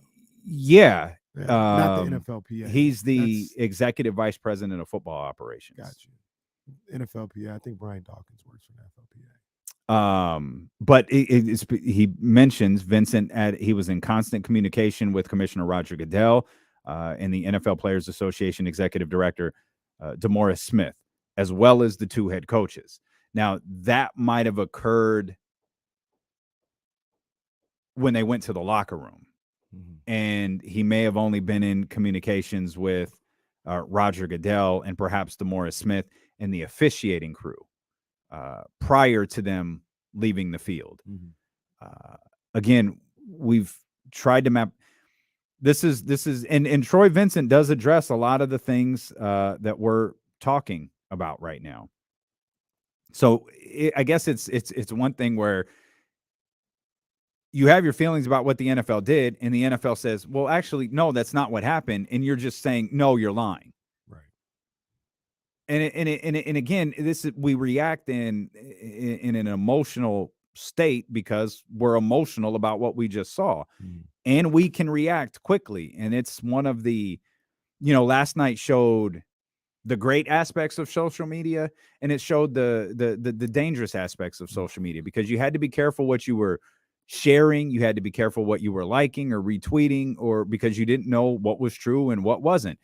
Shout out to the guy who was with his management team, who was like, hey, here's a little update on Damar, and he lays out his vital signs are stable and blah, blah, blah, blah, blah. And then he has to get back in his thread. Yeah, like the source is me. Like, I know I'm not Adam Schefter, but I am the guy's friend. I work for him. Like, I'm the source. Like, I have this information. But that's what Twitter became last night. And when you see something and you like it and you share it, and then the people you follow, they like it and they share it, and that stuff gets out there, it's like, well, the hell with what Troy Aikman actually said. Right. Let's run with this, because this seems like the perfect time to trash the NFL. Right. And I'm all for trashing the NFL. But I'd rather trash the NFL for what they did to Tua Tagovailoa rather than something I'm not quite certain is actually true yet. Right. And if it's true, this was the question running through my mind last night. And so I'm going to ask you, and I do not expect you to have an answer to this. If the NFL did, it was Troy Vincent full of crap. And Roger Goodell comes on television tonight or tomorrow or this weekend and says, well, our first instinct was for them to resume this game. We're not going to be able to make it up. There's massive ramifications for this. We were just kind of following protocol. When we understood the gravity of the situation, that's when we changed course. No one's going to care about understanding the gravity of the situation. They're going to hear the first part, and they're going to go after Roger for that. Mm-hmm. And rightfully so.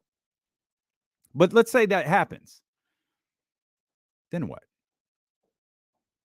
Nothing exactly. That's exactly the conclusion I came to 20 times last night, because I saw the mentions last night about the conversation we had following Tua Tagovailoa's head injury and the things that we talked about on that day. Mm-hmm. In my opinion, even after last night, remains exactly the same. What are you, as a consumer of the NFL, going to do?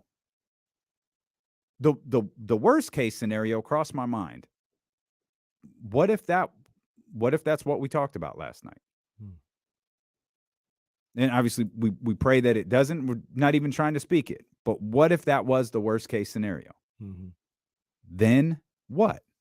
Well, it's already going to be rationalized as well. It wasn't a head injury. It was a freak accident. Mm-hmm. Okay, that's true. Roger wanted them to keep playing. After that, what happened to their teammate? Then what? You're going to tune into week 18 and see who gets the number 1 seed. This is the same. This is the Colin Kaepernick stuff. Nobody's strong enough.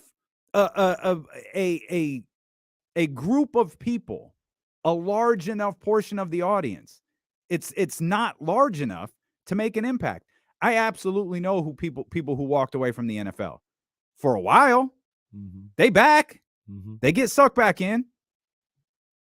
Yep. Who's walking away? Who's saying, I am no longer supporting this? Who's saying that 26 million people that watched on Thanksgiving, that ain't going to be me and my family no more? This story about the NFL, not about Damar Hamlin, the story of the NFL, it doesn't have an end. There's no end. It's just going to keep going and keep going and keep going. It was rationalized after the Colin Kaepernick stuff. It was rationalized after the Tua Tagovailoa stuff. This is already being categorized as something totally different and a freak accident, and understandably so, given what we know right now. But what's going to cause change? Nothing. Nothing is going to cause change from this football league. There's two things that I think about right there. Is number one, you're 100% right, where people are still going to tune in. And I'm not even speaking holier than thou. I'm watching. Like, I'm watching. Hey, we could be as righteous as we want to. We didn't walk away from the league. No. We could talk about Colin Kaepernick and all of that. We didn't walk away from the league. I'm watching. I enjoy the game. I enjoy what it's supposed to be. And I end up overlooking all the negative things that come with it. I'm not perfect. You know what I mean? I'm not speaking down on anybody. But the other thing about it, and this is something that I do/don't have control over, is not only are people going to be watching, people are still going to play. Mm-hmm. And that's the thing that is never going to go away. It's starting to take a little bit of a dent, because you have fathers, parents like myself who, Reese, you're not playing. Reese asked me to play flag football. I said, we're not even going to feed that beast. Because what if you like it? And then I got to tell you, once contact come around, you can't play. What if you're good at it? And I got to make the decision to say, yeah, I know you're really good at this, son, but we're not even going down that road. No, you can't play flag football. I'm not even going to feed that beast. And there's other people who feel the same way, but there's still hundreds of millions of people who are like, I'm playing football. I don't care. But this is beyond the NFL. I don't care what football does to me in high school or in college. Mm-hmm. Like, the hits, the damage to the head isn't any less in high school than it is in the NFL. And at that point, you're doing it just for the love of it. It's not even your job. You know what I mean? And you're practicing, and, you know, you're playing games for 4 straight years and go to college and do all this other stuff. I think about this all the time. What if me or my son or anything like that, I let him play, and he spends 10 years taking hits, and then he gets to the end of college and he's not good enough for the NFL? His head might still already be scrambled. For what? For what? Not even to reach his goal or his no. So the two things, like you said, people are still gonna watch, but people are still gonna play. And that's the other reason why this will never go away. Because there's always gonna be the players. And I'm not blaming them by no means. I'm just saying, as long as people play, we're gonna watch. And David B points this out, and I think we've acknowledged this before. He said, it's y'all job, D-Lo, unless you guys change careers or have a show that doesn't do the NFL. And you're absolutely right. Like, we couldn't do this show without an NFL folk. Like, you can't. You wouldn't be successful. Right. But I've said it before. There'll be a time where I'm recycled, and the new hotness comes in here. I don't need to spend my Sundays in front of the television watching football. But I'll speak for myself on this one. I won't hide behind that. If I didn't have this job, I'd still watch NFL, because I love the game. I love the competitive nature. And that's where I love to see that's where love we're the different. NFL. I love the game of football. I love watching it. I don't love it like I used to. it's gotten but see, that's harder to see through the. And you can't separate the two right now. But do you not love the game, or do you not love the NFL? I don't love the game of football the way I used to. Gotcha. This includes this college football. This includes high school football. It's hard to watch sometimes. I don't. For sure. We're going to talk to Coach David Patrick in just a few minutes. Go back to us standing on the sidelines of that Sac State game. Yeah. We were down there for what, 10 minutes? Mm-hmm. Just sitting down there. Like the play was in front of us, feet from us. We had to move. And we just we had to jump out. Well, I just kept saying, do you hear that? Call them pads if you want to. You hear that? Mm-hmm. It's when you're that close to it, it's different. It's that magnified by 10 at South Carolina and at Tennessee and at Georgia, and it's that magnified by another 10 in the National Football League. I say it all the time. I know we're getting out of here, but I say it all the time. Football was not invented to be played with the people who play it today. Coach David Patrick joins us next here on Sacramento Sports Leader, ESPN 1320.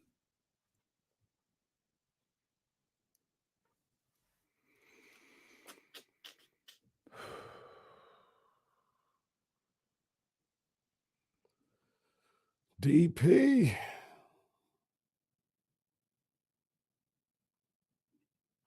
You know, I text Coach David Patrick after that win. I did text him after the Denver win. Text Mike Brown after Kevin Huerter's 3 went in. Man. You know, guys, I text Donovan Mitchell after he scored that 71st point last night. That was insane, man. That was insane. I just realized I want to watch it, so I'm not going to be able to watch it tonight, but 6 o'clock start, I might be able to watch it tonight. I really want to see it. On the the all possessions recap. That's 40 minutes. Yeah. That's how I watched it. But man, that dude, he shot 34 times. Klay Thompson shot 39 times last night. Wow. And got 50. Watching Warriors Twitter explode when Jordan Poole got the ball in the final possession was one of my favorite things.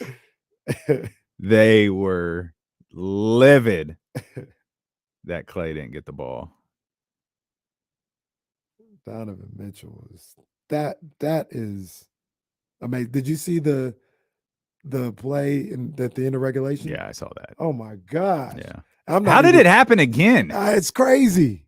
It's crazy. That was nuts.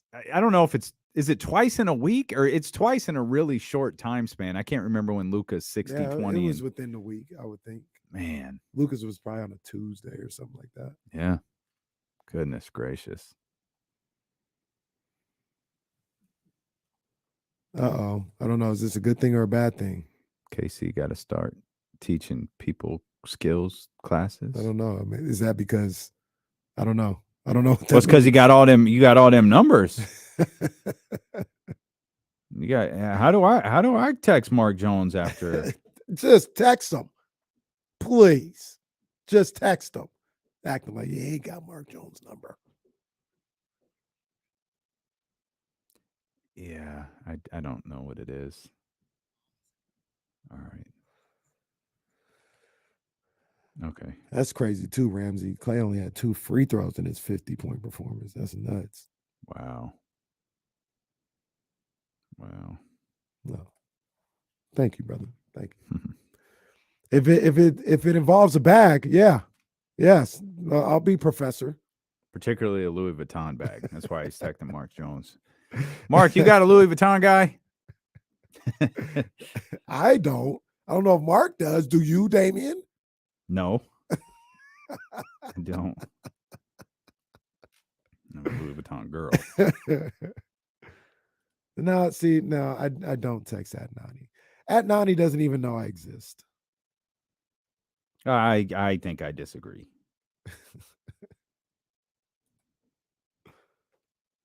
I would hope Aunt Nani's a big fan of D'Lo and KC. Should be.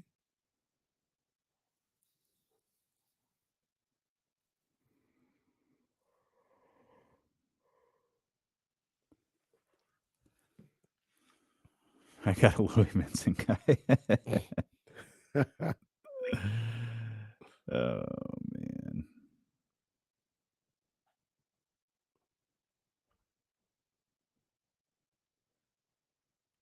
It was a bad night for the standing. Well, it was an okay night for the standings. We did move up. We, the Kings.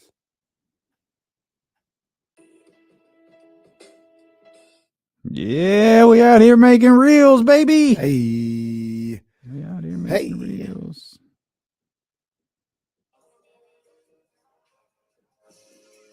What is happening? Oh, Lord.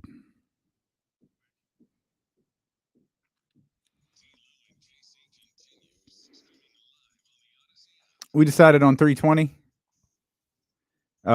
Uriah Faber's Night of Champions is coming up January 13th at Hard Rock Live. We've got tickets for you coming up at 320. Just lock in with us, and we'll make sure we get those to you. The professor, Jason Jones of The Athletic, and of course, co-host over on J Street Vibes, going to be with us coming up here in the 3 o'clock hour as well. Coach David Patrick, Sac State Hornets men's basketball coach, going to be with us. Practice just wrapping up here at the top of the 2 o'clock hour.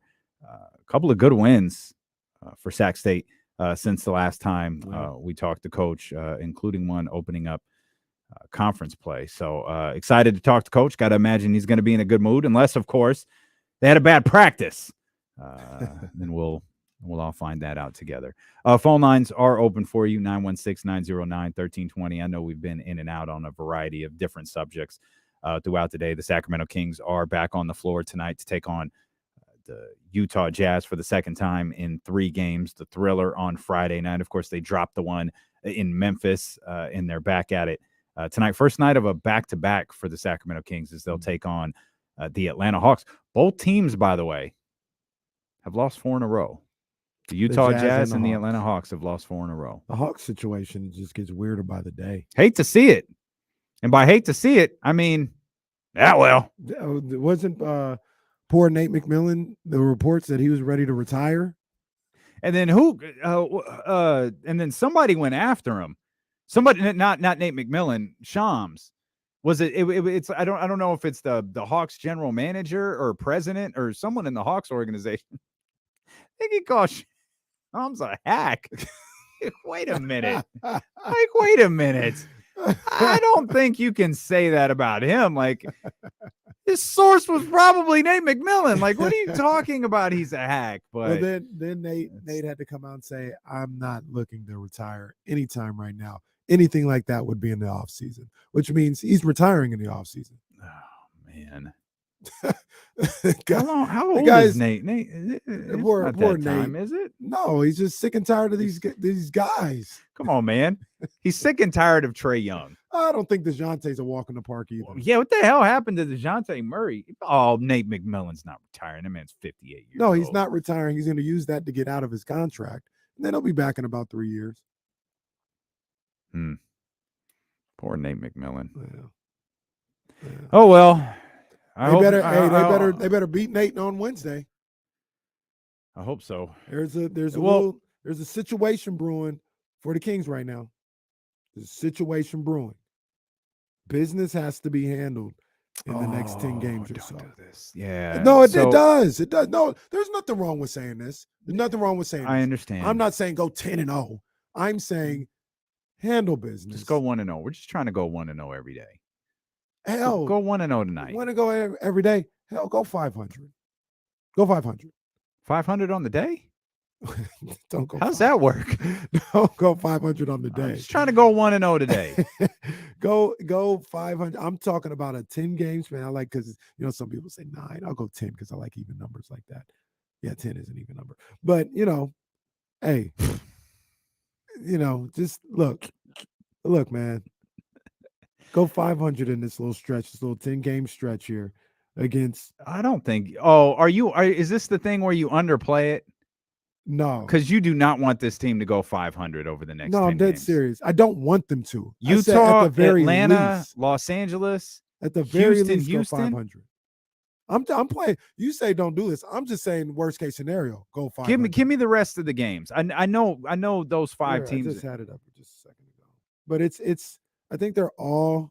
Well, maybe the 10th game might be somebody over 500, but the rest of them are under 500. And you've got Utah, Atlanta, the Lakers, the Magic, Houston. Yeah. Oh, I missed Orlando. Okay, got it. And except for Utah, those 6 games are at home. Okay. And then you've got tonight. San Antonio at the Lakers. Okay. Home OKC. And I think the 10th game I talk about is Philadelphia at home. So that's the other thing we probably – I guess we don't have to address this till Friday. They just going to keep beating the Lakers? like at some point, are the Lakers going to show any pride whatsoever and beat the Kings? That would be if the Lakers lost all the games this year, would it be 6-0 against the Lakers this year, including preseason? Including, yeah. 6-7-0, something like it's just gonna keep happening, huh? Well, they've already played 2 regular season games, 3 regular season games. They played 2. They got 2 more left. Okay, 2 left. What was the comeback game was in Los Angeles. Yeah. Then the blowout at the Golden One Center. Saturday, the Trista Crick game. And then Wednesday, January 18th. Okay. At Staples. So, I mean, I'm looking at that. I did think about that. It's like the Lakers. I'm never going to see this damn beam. Like, I'm never going to see it.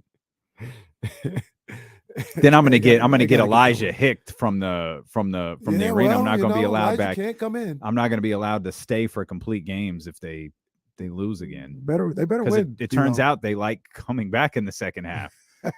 During my drive to Roseville, I can't help but think if I had just left, maybe my family could have enjoyed enjoyed a win against Washington. But NBA championship clinching game. D'Lo, take your ass home at halftime. That's a responsibility I would gladly take.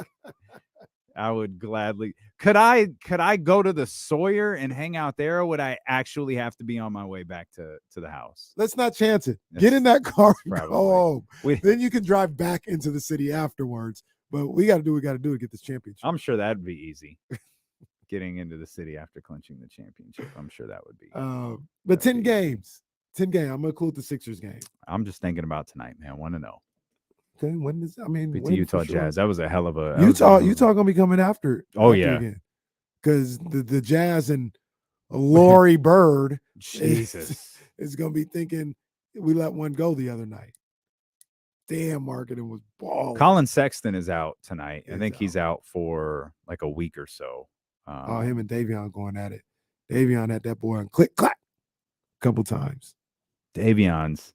I was rewatching something this morning and Davion's defense leading to the Malik Monk layup.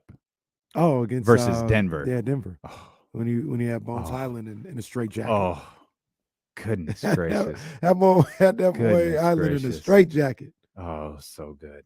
It was so great. We haven't really. I've mentioned this on the stream. I don't mention it on the live show. We obviously we've got to talk about it. I just haven't had a chance to see it. It was Donovan Mitchell scored 71 points last night. I got caught up. I got caught up watching Ryan Clark and Scott Van Pelt, and then I dual screen was listening to them, but I put the Hawks Warriors game on, and I got sucked into that game, and then following all our friends on Twitter, all of our friends in the Bay Area on Twitter made the game that much more fun. The performance Klay Thompson had. It was I got wrapped up in that when I was hoping to go back and watch the Donovan Mitchell 71 and just didn't get around to doing it. Yeah, I went back and watched that game from Donovan Mitchell. It was impressive because I want to go back and watch it again just because I was doing something while I was looking at it. I was on the Peloton while I was watching it. So, I wasn't locked in the way I wanted to. Oh, new year, new me. Let's go. Shredded KC. Well, I'm paying for it. I better get some damn use out of it. No. Well, better get some damn use out of it. But Donovan Mitchell, I was looking at this thing and I was trying to figure out, like, yo, when did he like start going off? And at the end of the first half, he only had 16 points.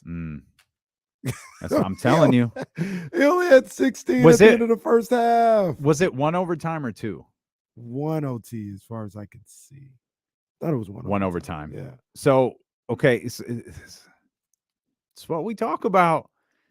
Somebody could get to 100. Somebody could do it. Huh? He's still 30 points short. No, but 16 points in the first half. And now, can someone do it in regulation? I mean, I don't know. 81 was in regulation. Donovan had he had 40 at the end of 3. He finished with 71, 31 in overtime. That's a in half, the fourth quarter. Boy. Goodness gracious. Jeez. I understand what you're saying. But even with Kobe, and there's still 20 to 30. Like, we talk about, like, damn, Donovan had 30 in the fourth quarter and overtime. He'd have to get another 30. He'd have to get another 30. Wait, Wilt's game, Jacob Z is saying Wilt didn't get 100 in regulation. Is that true? No, that was regulation. Jacob, stop spreading. We exhaustively went over this game after Luka's 60, 20, and 10 game. Yeah. I don't even know if I don't think that was in overtime. That was in regulation. Ask Coach what he thinks. What does he think it could happen?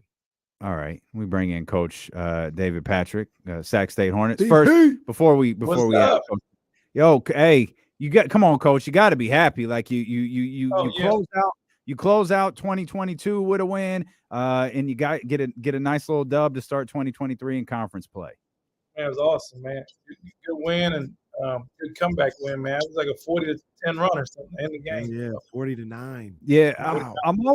I'm always curious how coaches like yourself feel about that, because y'all were down 15, and I'm sure there's like, okay, so what do you focus on the next day? Like, hey, how the hell did we get down 15?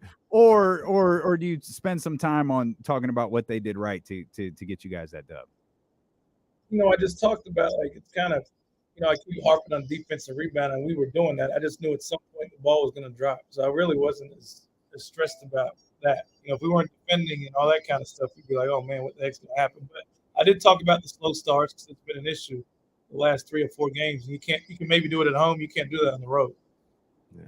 Coach, do you I know when I was coaching in high school, and I kind of do it now. The kids are a little younger. I still do it. But I always talk about, man, the time for teaching and the time for being critical of what you guys did or didn't do in a game.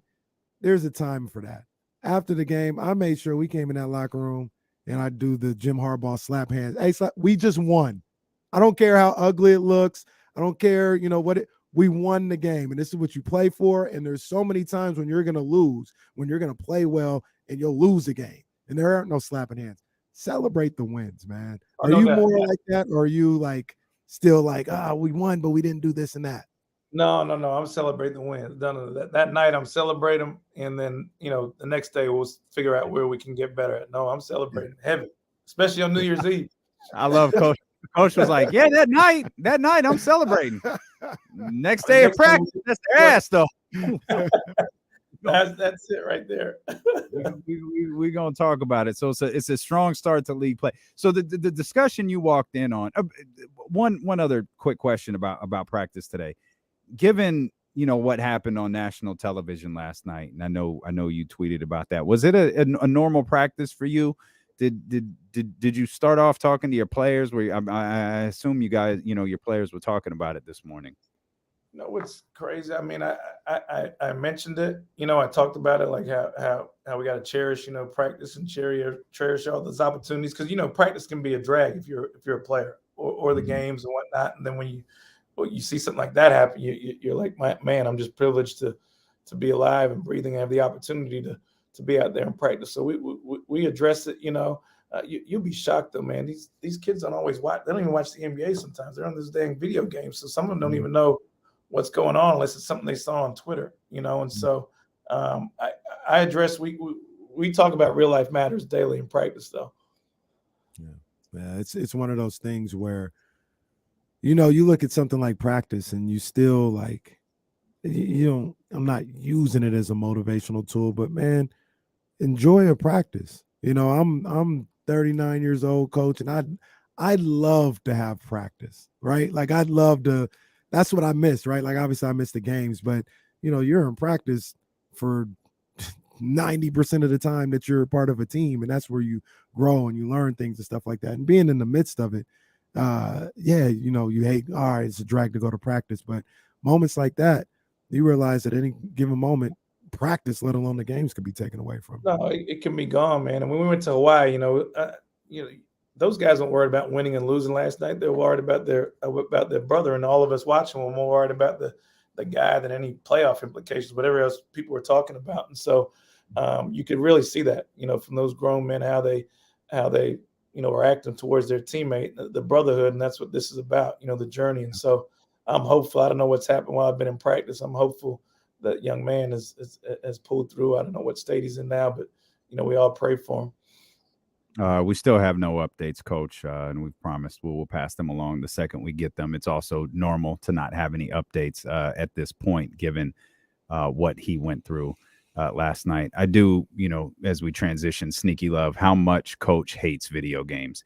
He hates video games. He hates phones. If he could destroy all of them for an entire basketball season, he would. Because if we just strung together the amount of times Coach said something about video games or a phone, oh man.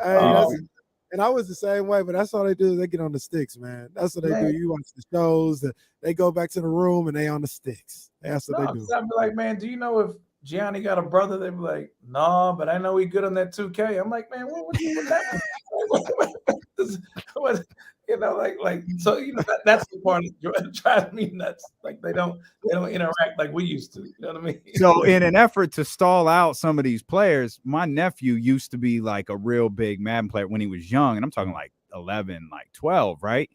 Mm-hmm. He knew plays that teams would run in games because of what he saw on the video game. Coach, this is just a different form of learning the game. There you go. That's straight. It's better than shooting dice, I guess, when I was playing. So it's probably better than that. They can't do that anymore. That's against the rules. But we're gonna cut Coach off right there. He might be telling on himself. I don't know when you get in trouble for that. The discussion you walked in on was obviously the amazing performance from Donovan Mitchell, which your players probably didn't see. I tweeted him that though. I showed him that. I tweeted him that. Yeah. Do you think someone could get 100? Man, I probably. See, I don't think so. You don't think so? What are you, 71? He's still 30 away. He contributed for what, 90 points? How many? Because it 99. wasn't 10 assists as well. 99. Yeah. You shoot half of those shots instead of passing it. You get fouled. I mean, I don't know. I never thought anybody could get more than. I mean, that's a lot of points, man. 70. It is. And it wasn't a Devin Booker 70. It was a real 70. It was the real deal. The thing that makes me think that maybe they could, I still don't think so. I'm gonna still go with no. But it's a 3-point shot, right? That's a game changer. Possessions of the game is so many more now. Right, exactly. And there's so more up and down. The shot making from these guys today is insane.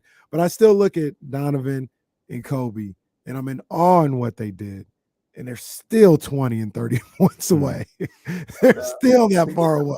You're right. I just think these analytical guys and everything else, like I never thought scores would be in the 150s like they are now, or people are making 20, 30 threes a game. That's a lot of threes people make nowadays.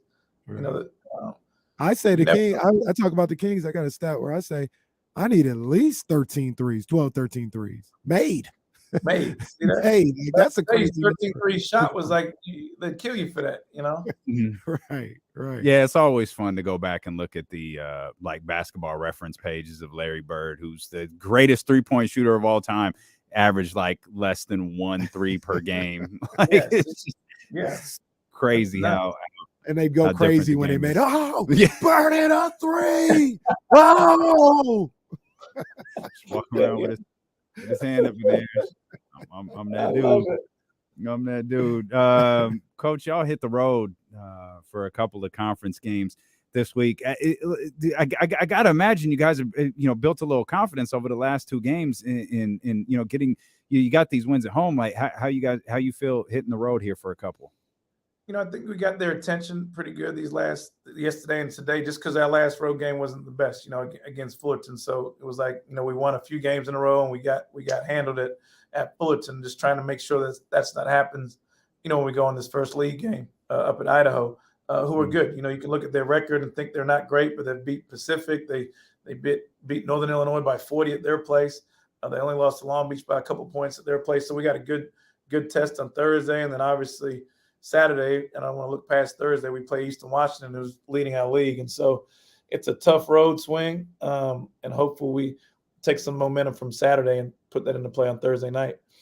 Hey, man, the Hornets are 8-6. Mm-hmm. Here's we're getting into that. Like, I'm not going to sneeze at that, man. That's you had a little bit of a gauntlet going through that preseason schedule. You on made it out. Yeah, on the road a lot. Made it out, above 500 and a big win to start the league play, man. So you got them going, Coach. There was a lot of hype going into the season. I know I contribute to a lot of it because I was excited. But so far, man, you guys are answering all that. And I know you guys keep climbing for more. But you guys, I'm not going to sneeze at 8-6 right now, man. You guys are doing your thing. No, yeah. When I got the job, if you told me what I'd take 8-6, I'd take it. Wouldn't even play the games, So, but now that I've been around this group, there's more in store for this group, and I really believe that the way they've played and the games we've competed against, and we're going to get everybody's best shot. We had a little skirmish there against Portland State, but that's what happens. That was the rivalry. I said it. That's the rivalry. What are they again? I forgot what they're. Damn Portland State. They're not the Blazers. What are they? It didn't help that you clipped this from the show and sent it to all of the Portland State players on social media. It didn't help. You're trying to instigate stuff over. I know you want a rivalry, man, but calm down. Man, I don't know. Coach, good luck, man. Go get them boys in Idaho and Eastern Washington, man. We'll be locked in. I appreciate you guys, man. Take care, appreciate you, Coach. All right, that's Coach David Patrick right that's there. That's what they are, the Vikings. Sac State. Damn Vikings. Throw the records out the window when the Vikings and Hornets lock up. I want to read this article because that's what we do here on the show. We just read the whole article. I'm about to say, damn. We got 3 minutes. Well, the headline says ESPN stands by reporting that 5-minute warm-up game resuming was discussed. Write-up says ESPN on Tuesday stood by Joe Buck's reporting that the NFL told the Bills and the Bengals they had 5 minutes to warm up before resuming play after Damar Hamlin collapsed on the field. I would, like I said, maybe it's stalling them out, and it would 100% be the wrong thing to do. Here's what I was looking for. Buck told the New York Post that the information about the 5-minute warm-up period came directly from ESPN's rules expert John Perry, who was in direct communication with the league. There was constant communication in real time between ESPN and league and game officials, the network said in a statement. As a result of that, we reported that we were told in the moment and immediately updated fans as new information was learned. This was an unprecedented, rapidly evolving situation. So the most important line out of this is Joe Buck told the New York Post that the information about the 5-minute warm-up period came directly from ESPN rules expert John Perry, who was in direct communication with the league. Okay. So, I mean, and that's one of those things, like I said. That changes. Like I said earlier, though, they would have been dead wrong to keep playing that game or make those guys play that game. As an outsider who is disturbed by a lot of things that happen, nobody's fault, but like broken legs and, and spinal injuries and concussions. I could see where somebody's like, well, they played through that stuff. Yeah. So why wouldn't it? I would. So- Somebody else needs to be in the room to be like, no. Mhm. This isn't that stuff. They cannot play through this. Check yourself. We need to do something different. But like I said, So I don't know. All right, let's step out. We'll come back. Jason Jones, an hour from now. We got tickets to Uriah Faber's Night of Champions as well. That's all coming up here on Sacramento Sports Leaders. D'Lo and KC on ESPN 1320. Yeah, so we'll get back to that. We'll get back to that because Right. I don't want to stall them out too much, but I can hear something playing out in my head. Let's see something here. No, I gotta. Let me get the timer going, man. Let me get the timer. I don't even know if I'm gonna make it in time for this one. 13th round with your main man, Kenny Caraway. Shout out to my people over at Meister Watches. Big ups to Ryan. Shout out to my man Jovan. Shout out to my people over at Jordan Brand, always showing love and respect for what we got going on over here. Shout out to the dope ones, always showing love and support for what we got going over here. Big ups to all my people. I want to address something real quick. And I don't even know how to start this off. So I'm just going to say it. There are a lot of times when I talk about PBC and Al Heyman and everything that goes on, and are they perfect over there? Absolutely not. There's a lot of things that I wish they would do differently, that they haven't done well in the past. Nobody's perfect. There's a lot of people in this whole boxing game that take responsibility when things don't go right or things just don't play out right. A lot of these fighters should take a lot of responsibility for things that don't go right and things of that nature. One of the reasons why I ain't even gonna lie to you, I support PBC and Al Heyman is because I see a lot of the dirty, shady business and reporting that goes on in the boxing game, and the flat out racism that goes on in reporting in the business of the boxing game. And it happens towards black athletes, black fighters, and somebody like Al Heyman, who's a black man in control of a company. And it's nasty. It's disgusting. And you see a lot of it indirectly. You see a lot of it directly, but you see a lot of it indirectly, where the situation with Tank Davis goes down. And a lot of people, Mike Coppinger, Chris Mannix, Sergio Mora, all these guys, they come out there and they got a lot to say about Tank Davis before facts come out. Gervonta's baby mama comes out and talks about how I acted in the wrong way. He never put myself or our kid in harm. Gervonta, from the moment all this came out, from the second he could get to his phone, was steadfast saying I didn't do anything. But that didn't stop a Coppinger or a Chris Mannix or a Sergio Mora from coming out and trying to condemn this young man. Now, the other thing about this is you got a guy like Sergio Mora who comes out on Chris Mannix's podcast and talks about how things like this give a certain demographic, it gives Tank better credibility to a certain demographic. And it's this bad boy hip hop lifestyle that gives somebody like Tank a bigger platform and more fans to do his stuff. Excuse me, Sergio Mora. You got the audacity and the nerve to say something about that, and let's not hesitate to say what he's saying. He's talking about black boxing fans. He's talking about black fighting fans. And he's essentially saying that we like Tank Davis because he allegedly hit a woman. I find that highly offensive. And these are the same clown behaviors from somebody like Sergio Mora, Chris Mannix, Mike Coppinger, Kevin Iole, who I've seen time and time again against black consumers and black fighters. And I'm here to tell you it's unacceptable. And these are the things that we've been talking about, have been going on for a long time. It's unacceptable. It's nasty behavior, and it needs to be brought to the light. And We can talk about it more later if you want to, but that's the 13th round. I need to stop walking in during your 13th round. It's all good. That's for dramatic effect.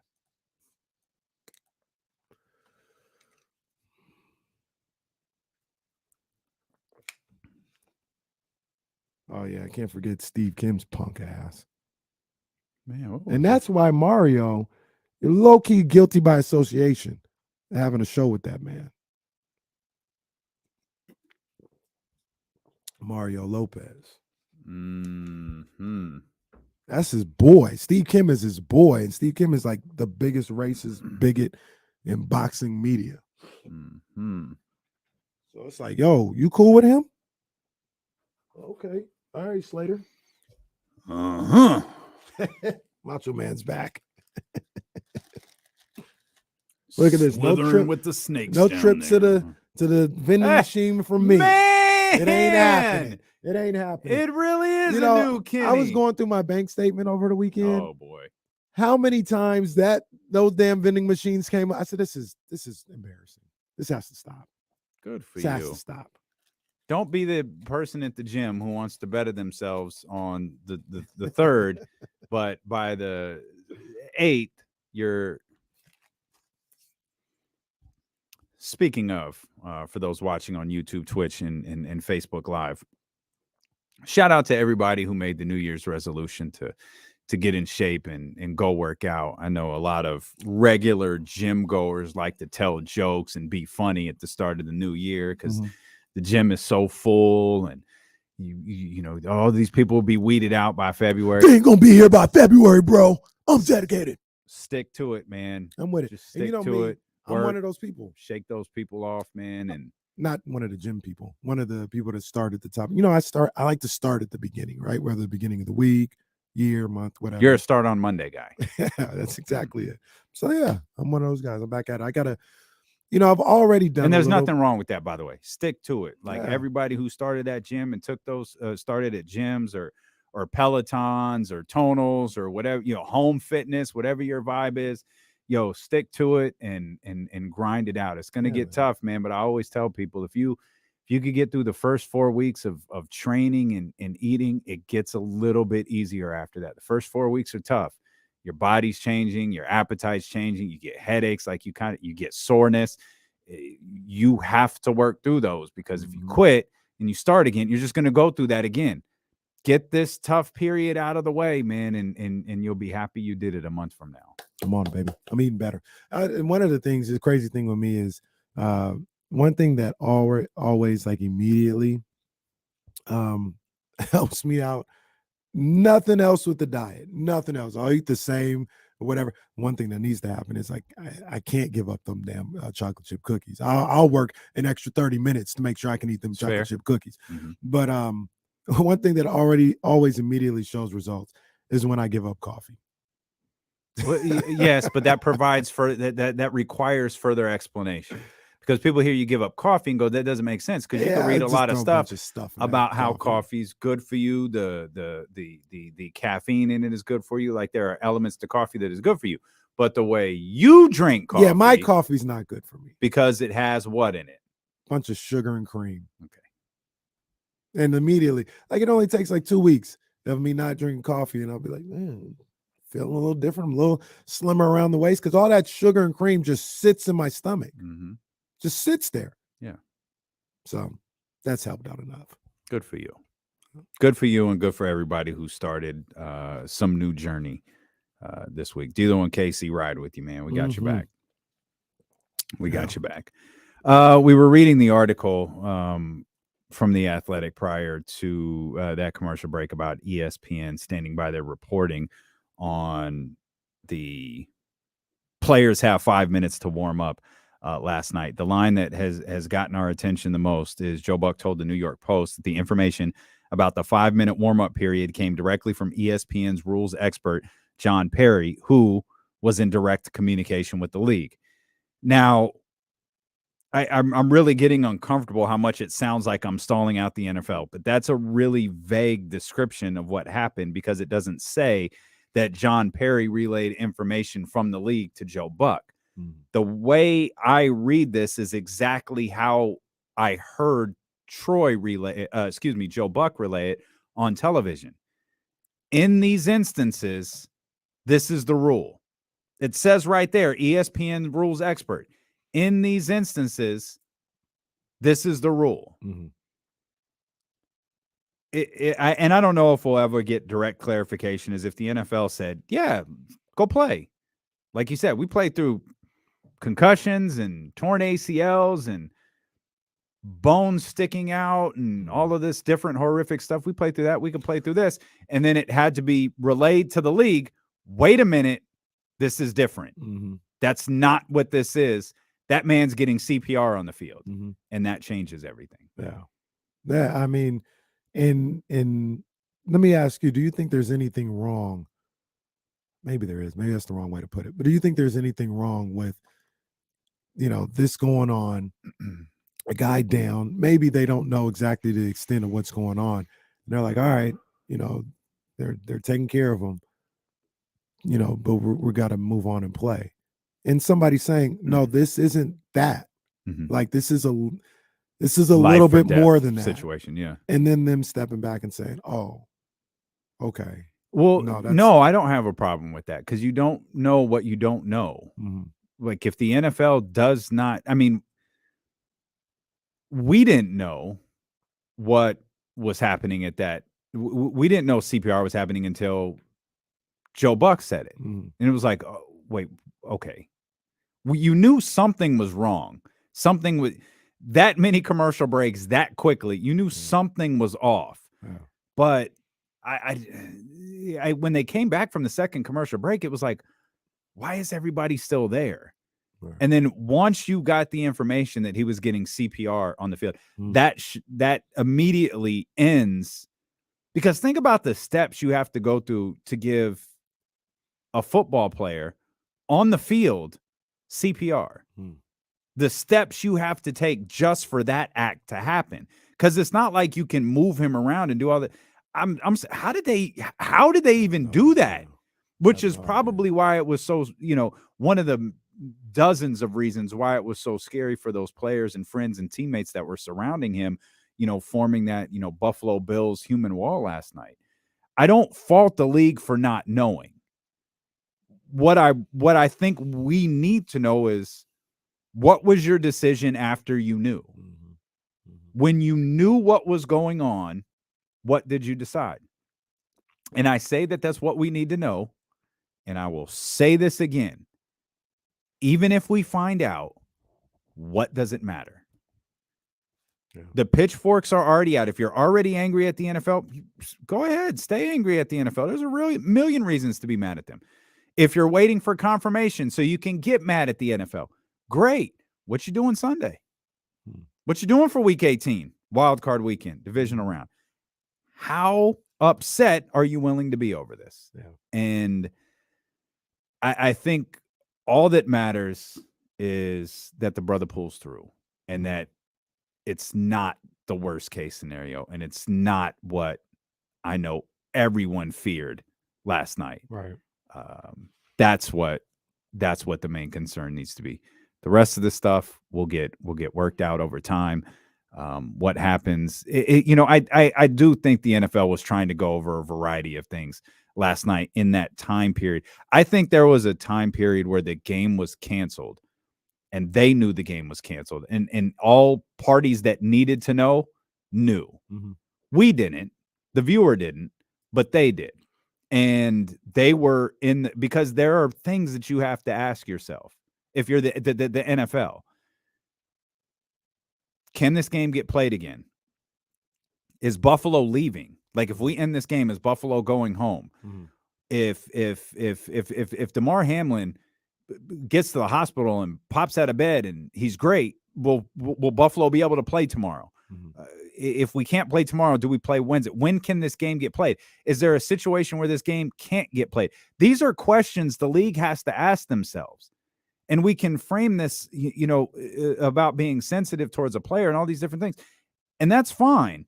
But the league also, they have to answer to ESPN in Monday Night Football, and those people that spent, those businesses that spent $2, $3, $4, $5 million for a 30-second commercial to air during, those are all, they can't go, I don't know. Right. They have to have those answers. So they were probably discussing those things before they told us exactly what was happening, before they realized we're not going to do anything with this game until we know if Damar Hamlin is okay. Yeah. And nothing, I don't think, and I think we learned a little bit of that today. This game isn't being scheduled this week, and there's question of whether it's going to be rescheduled at all. And I think it will all depend on what happens over the course of the next few hours or few days. And honestly, I think it should just end up being a tie. Just make it a tie. And to be honest with you, like, if that leads to Kansas City getting a 1 seed, like, who really cares? Like, it's not that big of a deal. I know we're talking about people's careers and all this other stuff, and these guys, worked hard to get a 1 seed or have a best chance at a Super Bowl. But at the end of the day, who really cares? Like, that's it. It's not that big of a deal. It doesn't matter if a team gets a 1 seed because of a tie or not. Just make it a tie. Don't make these guys play again. Don't put any more possible stress on their bodies again, by saying, oh, well, the Chiefs game went a certain way, so you guys are going to have to play on Monday. And, like, I don't even know how you would do that, to figure out, just end in a tie, and whatever happens with the standings because of that happens. And that's probably another aspect, especially in the NFL. I think it's discussed way more in the NBA than it is in the NFL. And that's when you're talking about player safety, which we have discussed and acknowledge on this show regularly, it's a farce as it pertains to the NFL. This isn't real. But if you're going to wave the player safety flag, you have to start including mental health into that. And the league not only has to have discussions about last night's game, they need to have discussions about this weekend's game. Games, plural, all of them. They have to plan for every scenario. And it's unfortunate to think about. But again, Roger Goodell makes $60 million to deal with these problems and to deal with these questions and concerns. And those are things that he has to do. And there's a lot that has to be taken into account. This is, again, this is the Week 18 game. This is the final. This is the added game. This is the new, week in the NFL. And here we are heading into that final week, talking about player safety.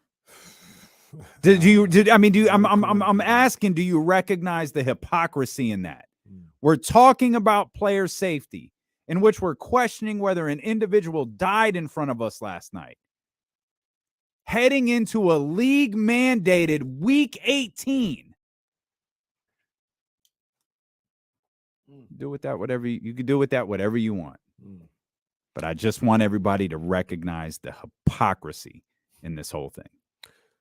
The other thing that I heard about,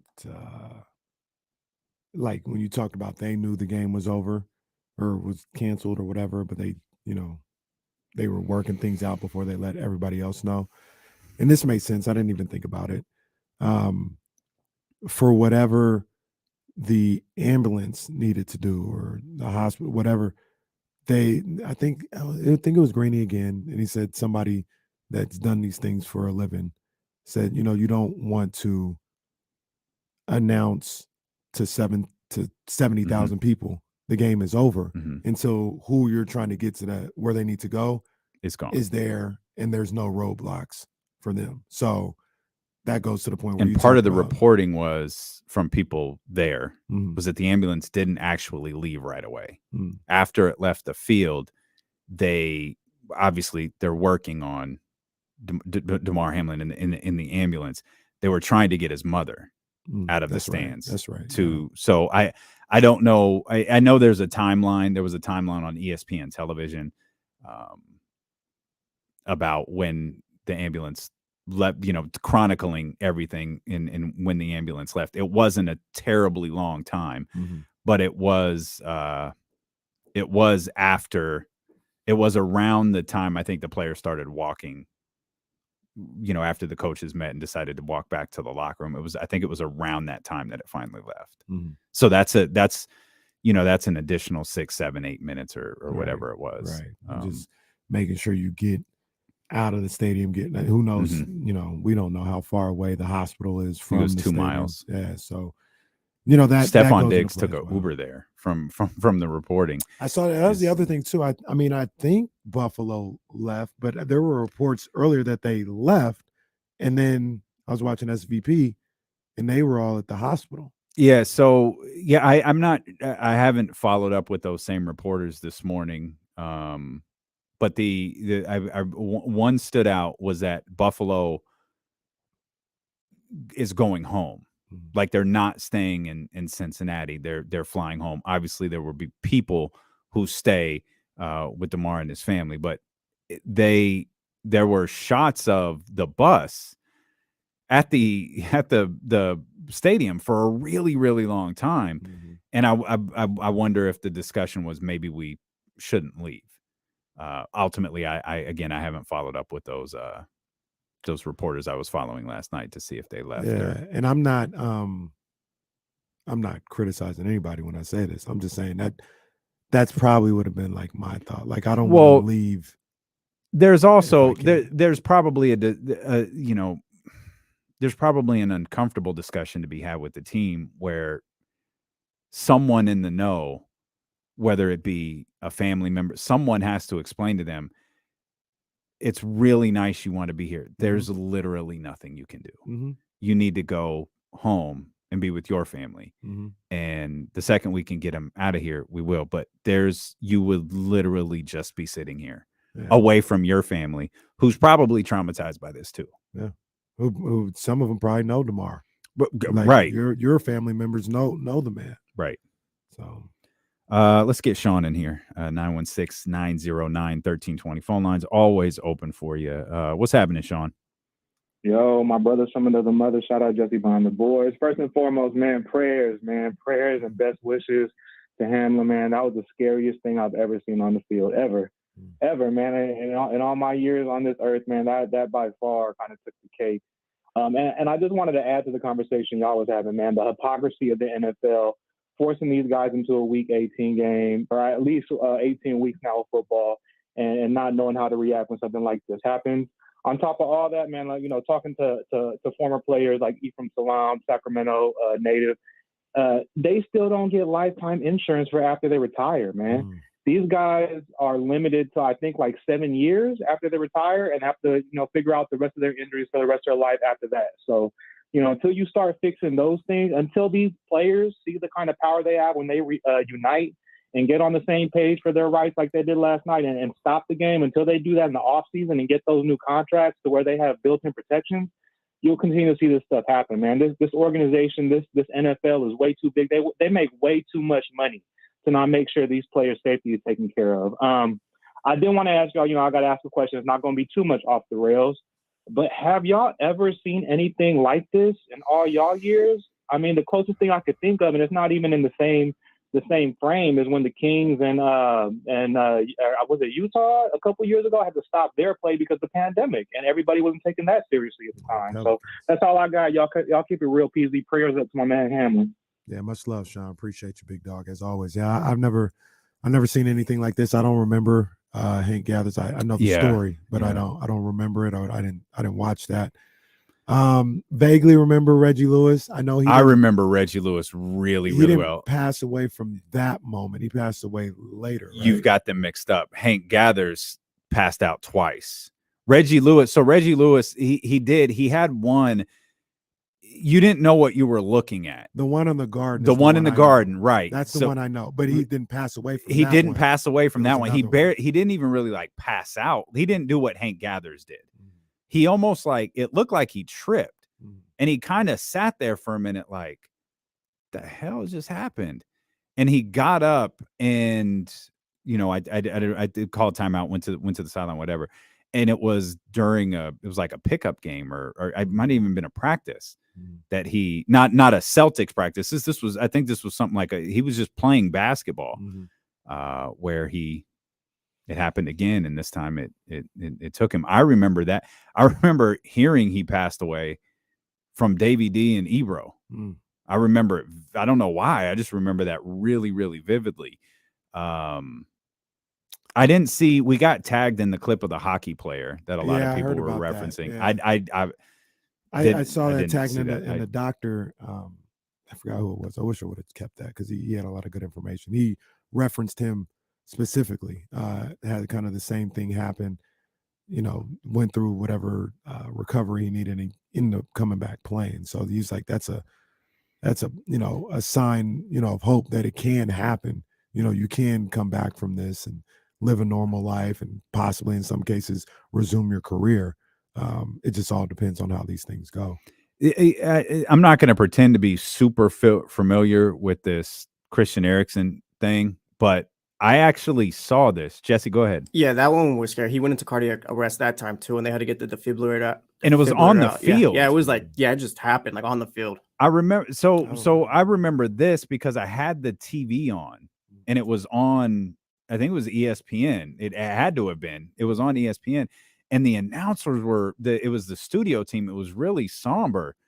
What the hell is going on? And I rewound it, and then you learn what happened. Of course, that's in the year so many strange things happen. But I wasn't Reggie Lewis in the playoffs. The one that he didn't pass away from. Yeah, the one at the Garden was in the playoffs. Mm-hmm. Yeah, this is yeah, it's just I became enthralled with the Hank Gathers story because I remember they did a movie, and it was like a made for TV movie. It was on Channel 31, and that's where I was kind of introduced to it. Yeah. And obviously learning about it, they had a 30 for 30, and it wasn't necessarily on Hank, but it was on Loyola Marymount. Yeah. And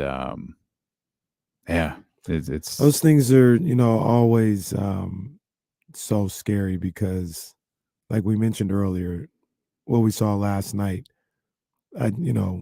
pardon the term, but it was the perfect storm for that to happen. Like some of the doctors who have talked about it, like there is a less than a split second where all these things have to line up. Like your heartbeat has to be in a certain spot. The force to the chest has to be a certain amount. It can't just be somebody tapping on your chest. Like it has to be a certain amount of force. And the window for that to happen it's almost impossible. Like we see it, but it's so rare. It's just something that you can't really plan for or anticipate. That's what makes it even scarier because we see that tackle 1,000 times, and he was the initiator. It wasn't like he was defenseless coming. It's not the things that we're used to seeing in the NFL where it's like that needs to be changed, that needs to be changed, this needs to be changed. It was a tackle that he initiated. And how many more times? Like how many times could that happen? You know what I mean? Yeah. Just still prayers up, man. Just still prayers up, man, and wishing the best for him and his family. Can't say it enough. The NFL has essentially, to a certain degree, kind of gone silent today. I don't believe. Oh, I stand corrected. There's only a handful. There's a handful of games that haven't had times announced because they depended on the outcome of last night's game. But they've announced the schedule for the Week 18 games, which always get announced after the Week 17 games are finished, or whenever most of them are finished. It'll be interesting to see how this week shakes out for the NFL. I don't have a lot of confidence in them. There's already a lot of. I understand ESPN standing behind their reporting. I didn't even take what Troy Aikman's. I keep saying Troy Aikman. I'm sorry. I didn't even take what Joe Buck said as a report. I just thought he was relaying, the way the article laid it out is how I envision in my head. Like the rules analyst says, this is what you do. Yeah. And it's but there's a lot of lacking context. Right. In it's that. Still a little vague, right? Like what, even the rules analyst who's in direct communication with the NFL, like, did the NFL say, no, you guys have to start in 5 minutes? Or does he say, in these situations, you have right? That's and that's not the different. same thing. Yeah, it's not the same thing. Which is why I feel like I think they should, not us, because we're doing it. I'm just saying, like, people just kind of need to let it go, because we're not going to know. And well, again, right. Like you mentioned earlier, like, it's not going to change anything. Yeah, it's not going to matter. We're not going to do power rankings or anything like that today because it's dumb. We all know it's dumb. So we'll come back. We'll keep, Damar Hamlin's up on our Twitter feed. If we can relay information, if there's any information to relay to you, we will. We will talk more sports when we return, including your Sacramento Kings. I know we talked a little bit about that Warriors win last night. Should probably acknowledge what LeBron James is doing right now as well. We're going to see LeBron at the end of the week. That's all coming up here on Sacramento Sports Leaders. D'Lo and Casey on ESPN 1320.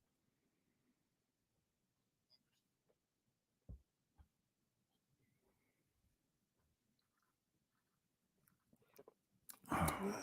I'll be right back. Hey, Clint, we did mention the GoFundMe page. Probably worth mentioning again. But, yeah, pretty phenomenal turnout from the sports community. And that's one really cool thing is I think I said something nice about the Bills once, and Jesse posted it on social media. And I connected with a lot of the Bills Mafia during that time. And that's as crazy as they are, which I think that's just kind of a gimmick on their part. That's a really good fan base.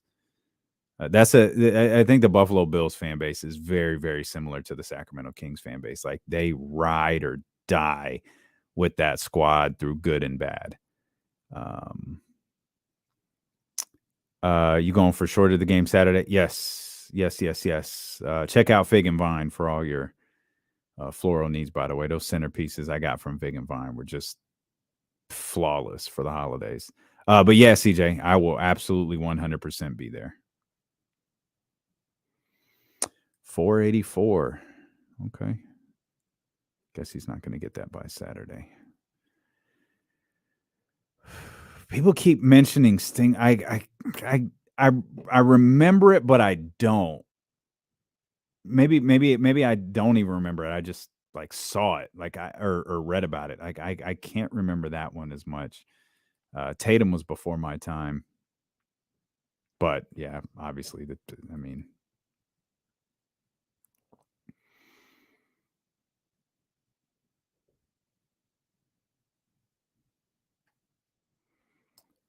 What else we got? Yeah, Clint, I think you're right. They don't. Spectre 707. I think you're confusing dates. I think you're mixing some things up there, but I got you, Eddie. Yeah, Eddie. I don't think Eddie had a heart attack in the ring. Jason, I know you're a big wrestling fan, Jason. So hit me to this. I don't think that happened. Like, I don't think a real one happened. I know. Yeah. I mean, for those, like, if you were watching last night, and you saw Over the Edge in 1999, you saw the similarities. Just stunningly similar. Good question, J-Dub. Don't know yet. I'm going to check in with her. I'll check in with her today. That's, yeah, that's a good call. They kept that. They basically kept that off of TV until Michael Cole had to acknowledge what happened. That's a good one. That's a good call right there. I was not watching that live.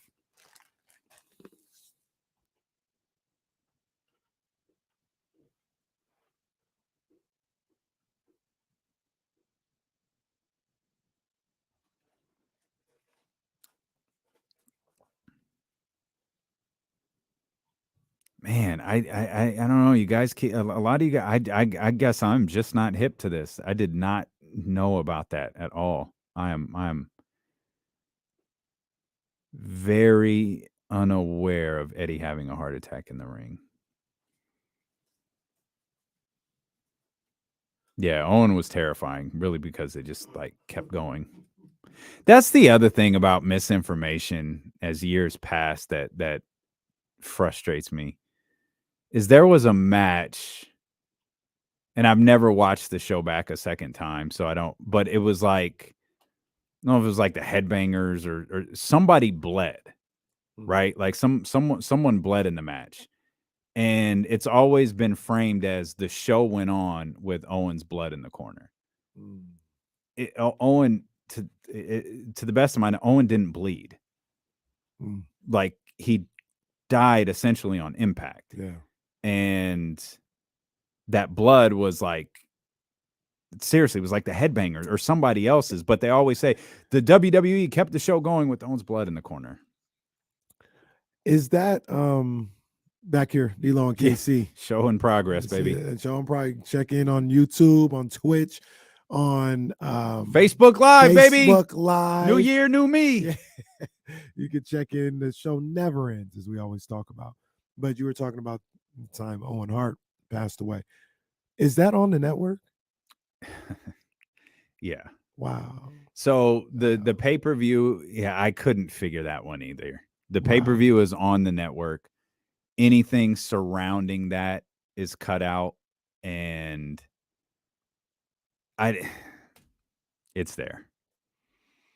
Yeah. I don't know. I don't know what they were thinking, but has Vince ever talked about that? Never. No, he hasn't. But for like 10 years, he was sued.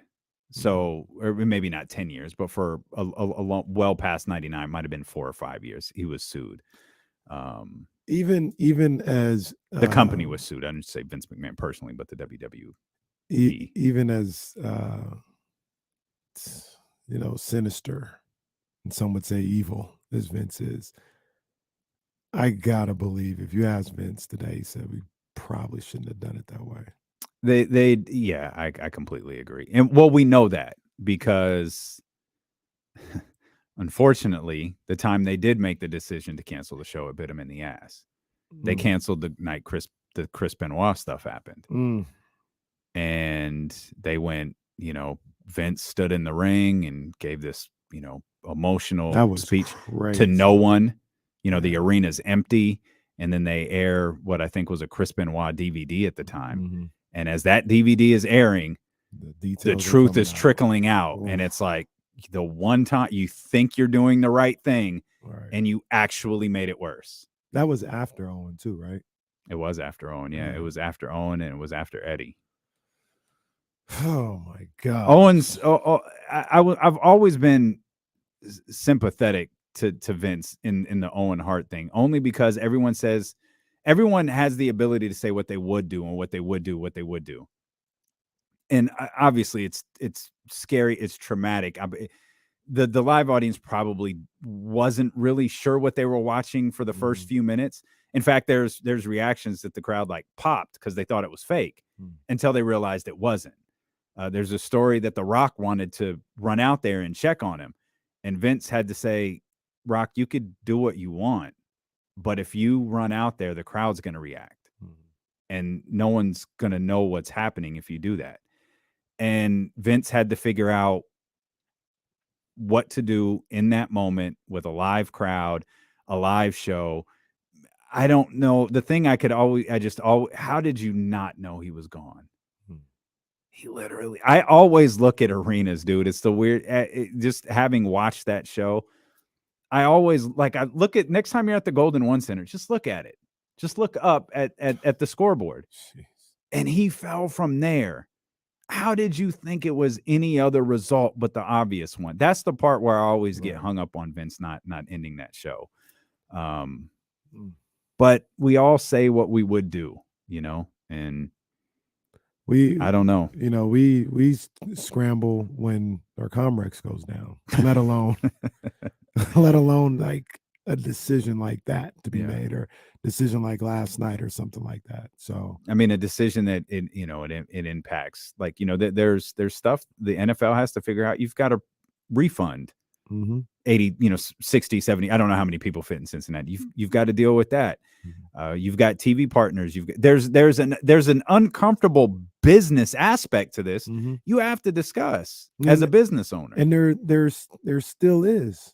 There still is. Right, like, exactly. Like I don't know what to do, right? But your season has to be played. I'm not like, this is where I kind of like, I do understand what Skip was saying in the tweet. We talked about it earlier. I don't know the answer. I'm just saying, like, you have a season that has to be concluded. And how do you go about that? On top of my head right now, like I just told you, just make it a tie. Don't have these guys come back and play. But even with that, Buffalo's got to play on Sunday. This is 6 days after what they just saw. Like, how are they going to be okay? And you have to, as Roger Goodell and everybody else, you've got to say, I understand that, guys, but you got to play.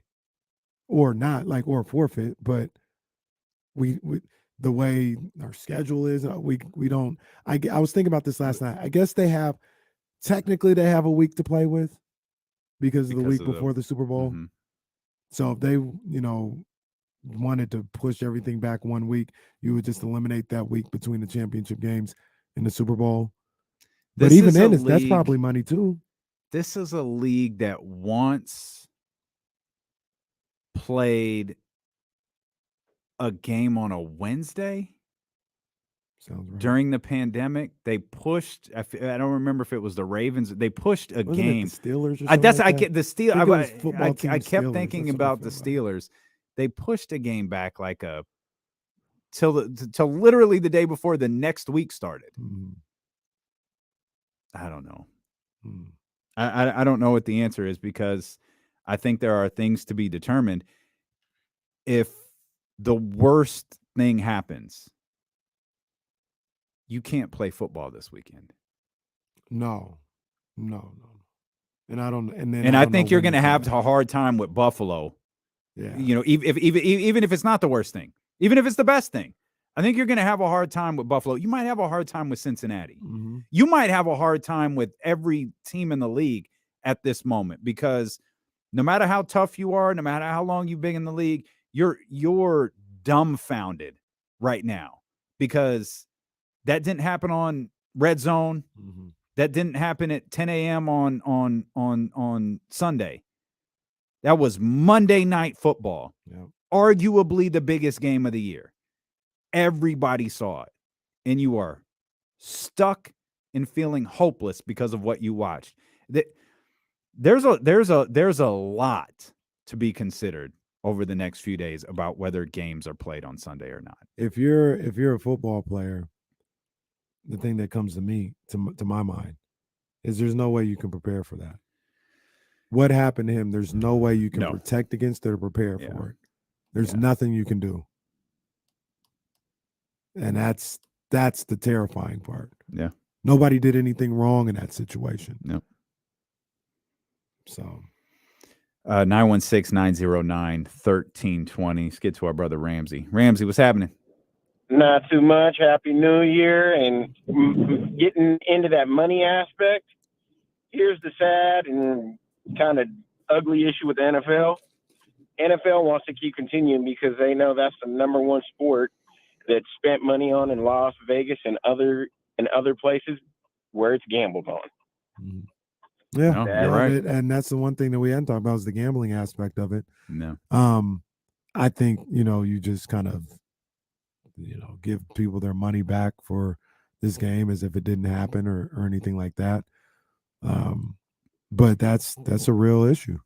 That's a real, for some people, that's a real issue. No, for sure. How do we? It's go an about issue this? for the league, because these companies are in bed together now. This isn't like a dirty underworld anymore. I mean, there's FanDuel commercials airing every 5 minutes. These are essentially partners at this point. Yeah. And that goes for like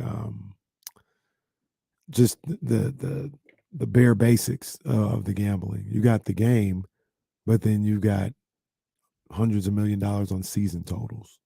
What does this do for that? Mm-hmm. Because if you put this as a tie, you know, somebody's going to say, well, you know, they lose it by one game. They lose $50,000 off of one game that wasn't played. Like, that doesn't seem fair, right? You know what I mean? Like, you called this game a draw. I had the Bills over for the win total or whatever, and I'm out my money because a game that didn't get played. So then these sports books, then you say, all right, we'll just give them money back. Give the money back to the person. Well, now they're taking a hit. So again, these are all questions that have to be asked, well, and it's the absolute appropriate response for the NFL to say publicly our concerns are with Damar Hamlin. Those are our concerns, and that's our discussion. mm-hmm. When those doors shut, you have to go through every single scenario. Yeah. Best case, worst case, worst case. Like you have a lot you've got to go through, because there's if the reports are true that the NFL wanted them to play and the players and the coaches essentially said no, you have to start having conversations about, okay, this might not be the last time this happens. Mm-hmm. It could happen this week. It could happen tomorrow. Someone could say, no, we're not playing this week. I'm telling you now. There's a story that was out there. I've heard the story before, but Herm Edwards was on TV this morning, and Herm wasn't telling the story, but someone was telling it in regards to Herm Edwards, that in New York in September in 2001, he called the league before they canceled it. He said, we're not playing this week because we can't practice. Mm-hmm. Like, we showed up at practice and I just sent my guys home. Yeah. So I'm not going to ask them to come back, and I'm not going to ask them to play. You guys do what you want to do, but we're not playing football. And that's why I get so frustrated with these players, with the collective bargaining agreement. You guys have so much power. The NFL players have so much power, but they so often act spineless. They act like they don't. It's one of the weakest players associations in professional sports. They're locked into this thing for 10 years. 10 years with the economy changing the way that it is. They are locked into this deal. No matter how much money those guys make, that is bad business.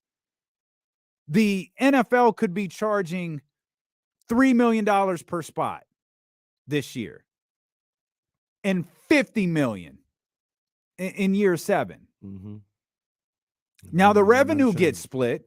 The revenue split doesn't change. So it's not like players don't see that money, mm-hmm. but their split is always on the low end of all sports, real Always. sports. I'm not talking like UFC and all this other stuff where It's those UFC. dudes are played on a day-to-day basis. They may be hitting the new balls, hopefully. But everything else is it's close to 50. It's close. It's not exact, but it's close.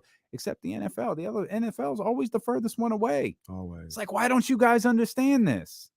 And that's why, because I don't know, I can't remember if it was on air or during the break, but people were in the comments talking about Dominic Foxworth and what he was talking about this morning on some of the ESPN platforms about, don't get upset when we ask for more money. And it was a weird time to have that conversation and to make that statement, speaking about money. But that's why I would tell him, well, unfortunately, Dominic, this is what your peers signed up for. Mm-hmm. Like, you didn't have to do this. And then the other upsetting thing about this, and I'm not here to blame anybody or anything, it's just very disappointing, and I feel bad for all these people who did participate. There were so many players who just didn't vote. Yep. They just didn't vote. And I remember when this was going on, and I feel like the representatives and everybody were really pushing hey, this is really important, guys. Mm-hmm. We all need to be a part of this. And I can't remember the exact number, but the number of players who just didn't vote was astonishing. And it's It's like, well, what do you do? What do you do? Like, if they're not going to stand up for themselves, if they don't care about themselves, like, what do you do about this? Me and D'Lo and KC, we can talk about this to the high heavens. A lot of these guys aren't even doing it for themselves. It's frustrating. For me, it's frustrating because you guys, I feel they deserve so much more than what they get, and for a lot of those guys to just kind of disregard that it's frustrating. Patrick, we're going to get to you in just a second, but that happens in a lot of players associations. That happens in a lot of leagues where you have these representatives. Each team has a single representative for the players association that attends the meetings and is a part of the calls and the votes and different things like that. And it's that individual's job to take the information back to the rest of the team and relay that information. And in many cases, especially as it comes to a collective bargaining agreement, attempt to influence the team on the pros, the cons, and the direction that they think they should go. And I remember when one of the WNBA's players, one of the WNBA CBAs were up, and it was a really contentious CBA discussion between the players and the leagues. It became a recruiting process of getting players to vote a certain way. And when it all boiled down to it, a bunch of them didn't even vote. And when you don't, it's no different than life. If it's no different than our electoral process. It's flawed, but if you don't vote, you kind of lose the right to complain. And a lot of these players in these leagues refrain from voting for whatever reason. And you wind up in situations like this. And it's often like the haves and the have-nots, particularly in the NFL, because it is such a discrepancy between what Josh Allen makes and what Damar Hamlin makes. You know what I mean? The discrepancy is so massive that and then the Josh Allen money, there aren't a lot of players that make Josh Allen. Right. There's I know there's less than 30. There's less than 32. Yeah. Half of the top quarterbacks make that money, and then you just figure out who else. You have your Aaron Donalds. We'll see the Nick Bosa. Nick Bosa is probably going to be the richest defensive player in league history. The richest non-quarterback. He very well might be. But again, the discrepancy between the Nick Bosas and the Aaron Donalds and those upper echelon players and good players is massive. And it's because of the way these collective bargaining agreement is constructed. Yeah. And then you get into the discussion that I think Sean was talking about earlier, and we talked about it before as well, is, the long-term health care for these guys and how they weren't able to get that taken care of and set up. And I talked about, sister of mine, Lacey Leonard, dealing with her husband who played in the NFL for a number of years, Lou Leonard. And what they're going through, their battle with the NFL to get, his medical bills taken care of as a result of some of the things he, went through in the NFL and being prescribed different drugs that he probably shouldn't have been and all this other stuff. And they had an opportunity to address all of that. I mean, man, it just didn't. You know what they did, and it's, man, I'll leave that out there. You're listening to D'Lo and KC on KIFM West Sacramento, 98.5 FM KRXQ HD2 Sacramento, ESPN 1320, driven by Lasher's Elk Grove Dodge, always live on the free Odyssey app. Let's get to Patrick. Patrick is out. He left. He doesn't want to talk to us anymore. Oh, Patrick. That's hurtful, Patrick. Damn. Very, very hurtful. This is a league that evaluated concussions differently in black players. And they did that up until like a couple years ago. Like not figuratively like 2 years ago. This isn't a civil rights era movement. This was a couple years ago. And it goes back to our earlier discussion. So what? What are you going to do? Nothing. You're a hypocrite. I'm a hypocrite. Anyone who's outraged by what they saw last night is a hypocrite, because we're all tuning in on I don't know if there's a game Thursday. I doubt it. We're all turning in on Saturday. Yeah. We're all tuning in on Sunday. I was anxious to talk about the 49ers and Raiders. We can. I don't know what that matters anymore. It was a hell of a it was a different 49er game than we'd seen in a while. Mm-hmm. But we're all hypocrites because we're going to be drawn back to it. And the reason, to go back to I think it was David B's remark earlier, like unless you're going to do a show without talking football, you have to continue to watch. And it's because we serve our audience. We know our job is to know what you love and want to talk about and want to hear about. And as Kings A1, and then it's football. Mm-hmm. It's the way it is. Yeah. We're all hypocrites. And the other thing about it, like for somebody like myself who, I love competition at the highest level of any sport. Jazz always joke around and talk about, I'll watch world-class knitting, if there's some stakes involved, right? Like I love watching ESPN competition. 7 right there for KC. I love watching competition. And I love the game of football, like the concept of it, right? Like I love the game of football, the competitiveness of it, seeing these guys at the highest level or whatever. I just love that. I understand what you say, though, when you say it's hard to watch. It's hard to watch the game of football nowadays with knowing the backstory to what happens to these guys on the back end and just seeing the collisions. Jerry Jones, though, plays a part in it, too. Like admittedly, you asked earlier, do I dislike the NFL or do I dislike football? And it's the Jerry Jones stuff and the Stephen Ross stuff that makes me dislike the NFL. It's the stuff that happened to Tua Tagovailoa that makes me dislike football. It's the stuff that we've read and heard and watched regarding concussions and the specials and the books and the lying and the covering up and all of that stuff that makes me realize, okay, there's a problem with the National Football League and the people who own it. That's not going to change because Jerry Jones is going to hand the Dallas Cowboys down to, he's not going to hand it down. When he dies, it's going to go to Steven or Charlotte. It's going to go to his family. And the same is going to be true for probably 90% of the owners in the league. So the line of thinking, it's never going to change. The line of thinking is always going to be the same as it pertains to that league. The issues regarding Colin Kaepernick and the way black players' head trauma is evaluated, that's never changing because of the league. The sport is violent, and it's been violent. But as you noted, the athletes are different. The sport's the same.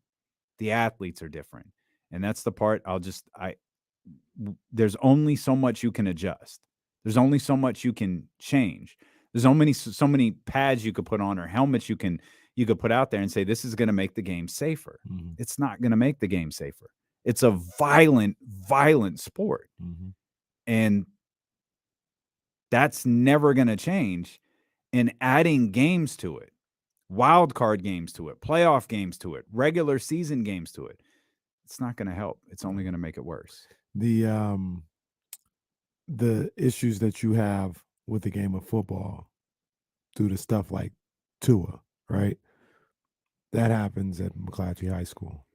That happens at Sac City. That's not an NFL issue. It's a football That issue. is the game of football. That happens on Friday Night Tykes when I watch them. You know what I mean? Terrible. Yeah. It's a good show, but it confirmed no, Reese is not playing football. But that's the sport. That's the game of football. And you know me, like I don't like to see any type of injury. You know what I mean? So I cringe. We talk about, the 49ers of football. I cringe every time Christian McCaffrey has the ball. It seems like they twist and turn him and they're laying him out and he's low on his shoulder. And every time I watch him, I'm like, oh my gosh, he's going to get hurt really bad on this play. And I do that with Christian McCaffrey, with Lamar Jackson. I just watch these guys almost, with one eye open like that, covering my face. Because I'm just, the game is like, man, it's too much. It's too much the way that the game is. David J makes a point here. Football is violent because that's how it's taught. Mm. It doesn't have to be taught that way, but that's what is conditioned into the coaches, players, and all. It's too bad. Yeah. It's actually a very, very solid point from our man David J. Right I there. always feel like you can get your man down to the ground without decapitating him, so to speak. Right? You can't get a House of Highlights reel without doing it. And I love how that has come back, jacked up. Hey, we got to stop doing this. Now the same segment appears in different form. And it appeared like House of Highlights, correct me if I'm wrong, isn't that a Turner entity? Maybe. Bleacher Report is a Turner entity. Yeah. House of Highlights is owned by somebody. Yeah. I think it was started independently. Yeah. And they collabed with Bleacher Report, TNT. So it's not like it's not like they're not aware of what's going out there. It's just packaged differently. Right. Jason Jones joins us when we return. I'll be honest, I don't know exactly what we're going to discuss when Jason get here, but the Kings do play basketball tonight in Utah, and we want to spend some time talking about that, as well as the game on Friday against the Jazz and the one over the weekend against the Memphis Grizzlies. So that's all coming up here as D'Lo and Casey continue on Sacramento Sports Leader, ESPN 1320.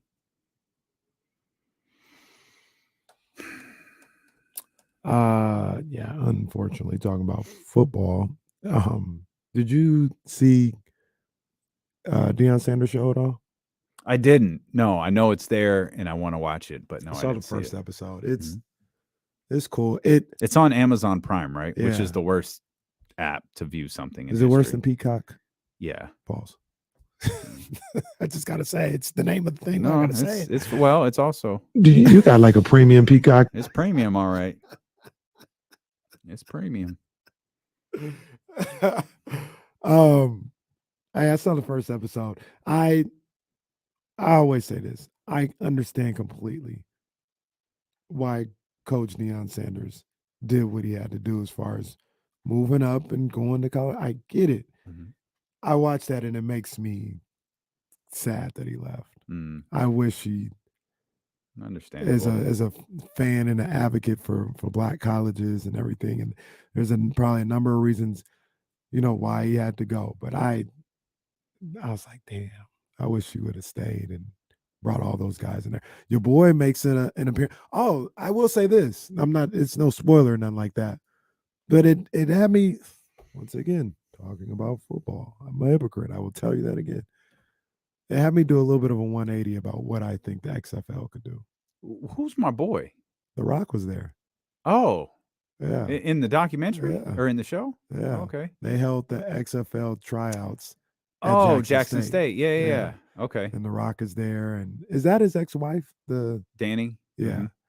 Yeah, they did it all there. And I looked and I was like, I've been very critical of whether or not this league could survive, but I don't know. I think they could. I think they're going after some good talent. Yeah.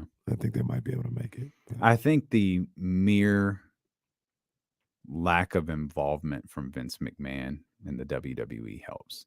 I think The Rock has been solidified to a greater degree in a different field than he was wrestling. Like no matter like Hulk Hogan's always going to be a wrestler, no matter what. But The Rock is now a movie star. Yeah. And was also a wrestler. So the fact, having a football league as far away from professional wrestling as possible is a good thing. That's already going to get him a plus. Some credibility. Yeah. He has I will spoil this. As long as he doesn't start the first game at center field in like an XFL Lenderman's jacket or midfield, I should say. Is it XFL? Yeah. As long as he doesn't do that, I think we'll be fine. He had a funny part on there. I'll spoil this for you, but Rock, he's at the combine and Rock's talking about, yo, this is your last chance. And all you guys, you got different numbers on your shirt, but you're really number 54, last person outside. And that's the difference between making it or not. And I'm going to attack this thing only one way I know how to do it. And that's one-on-one. Number 51 offensive lineman. Come on, man. Let's go. One-on-one. Me and you. Right now. When 51 gets up, big old offensive lineman. He's like, gets in the dirt. Rock gets in the dirt. He's like, let's go. Hey, never mind. I ain't doing that. He said, I was like, wait, did they pad it up? Like, wait, what? That's good stuff. Yeah, Rock is a superstar. Yep. Gotcha. Jesse, you've been hella quiet in there today. You all right? Okay. How was your birthday? Oh, you're recovering.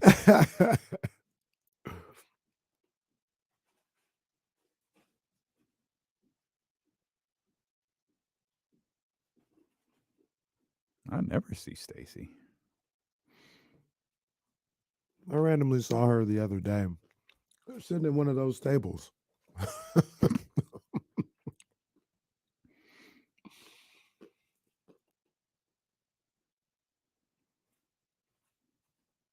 You're just going Saturday, right? You're not going tomorrow. Okay, because I didn't say anything to them about tomorrow, just Saturday.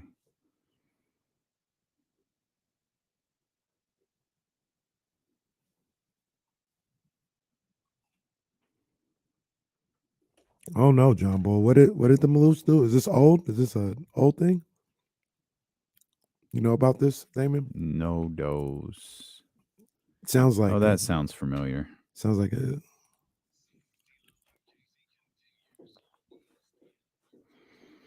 Couple of quick things here before Jason Jones joins us. We didn't get to properly celebrate our brother's birthday, but Jesse had like his 20th birthday, I think. Next year he'll be able to drink. He'll be able to drink next year, indeed. Still can't get a car. Or like rent a car, I should say. I actually, so all kidding aside, Jesse turned 26. I think this is the first year he can rent a car. Well, it's 25. Or is it 25? Yeah, 25. It's the first thing I did. Monday, I went to go get a car. Nice. You know they won't let you. Well, you probably know this, or maybe you don't because you don't ever need to. They won't let you. Hey, I shouldn't said it. Yeah, no, they wouldn't let you. A lot of people won't let you rent a car locally. You have to show them like your flight itinerary. Oh, I didn't know that. Yeah, so like if I wanted to go, usually it's the ones at the airport. Like they have different rental car places throughout the city that'll let you maybe do it. But if you go to the airport, they're like, and I'm like, yeah, I need to rent this for the day. They'll be like, yeah, you can't do it. You got to show us a flight itinerary. I'll just borrow one of your cars if I ever need a car. I I'd be only fine. have one car. I don't. What are you talking about? That's true. So We've got. So, go ahead. Handle this. We've got tickets to Uriah Faber's Night of Champions, January 13th at Hard Rock Live. Call in number 3 right now, 916-909-1320. We'll get you set up with tickets. Again, Uriah Faber's Night of Champions, January 13th, Hard Rock Live. Call in number 3 right now, 916-909-1320. We'll get you all set up. I was going to say, somebody said that Southwest was like trying to make things right with people by giving them a free flight change. No, do better.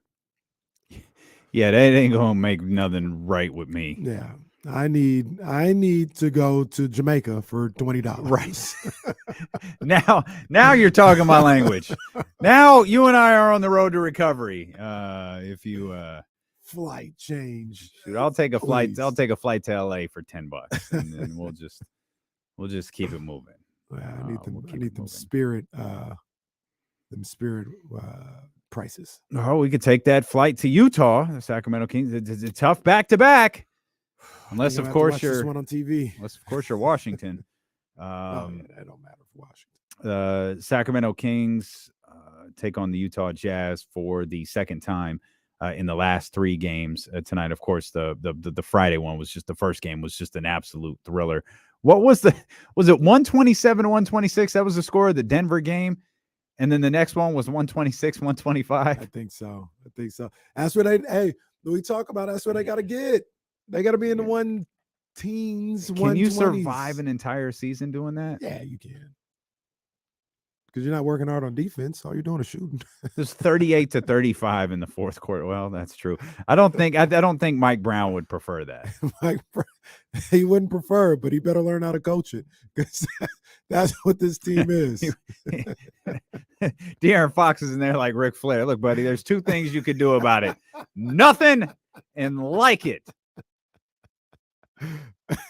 That's what we got for you, pal. That's who they are right now, and it makes for a fun brand of basketball. We talked about it a little bit earlier, but I mean, that fourth quarter on Friday night was riveting. Yeah, was stressful. It's hella stressful. It was nuts. Yeah. And when Kevin, I don't know if you're like me, but how many times have you watched the Kevin Huerter clip?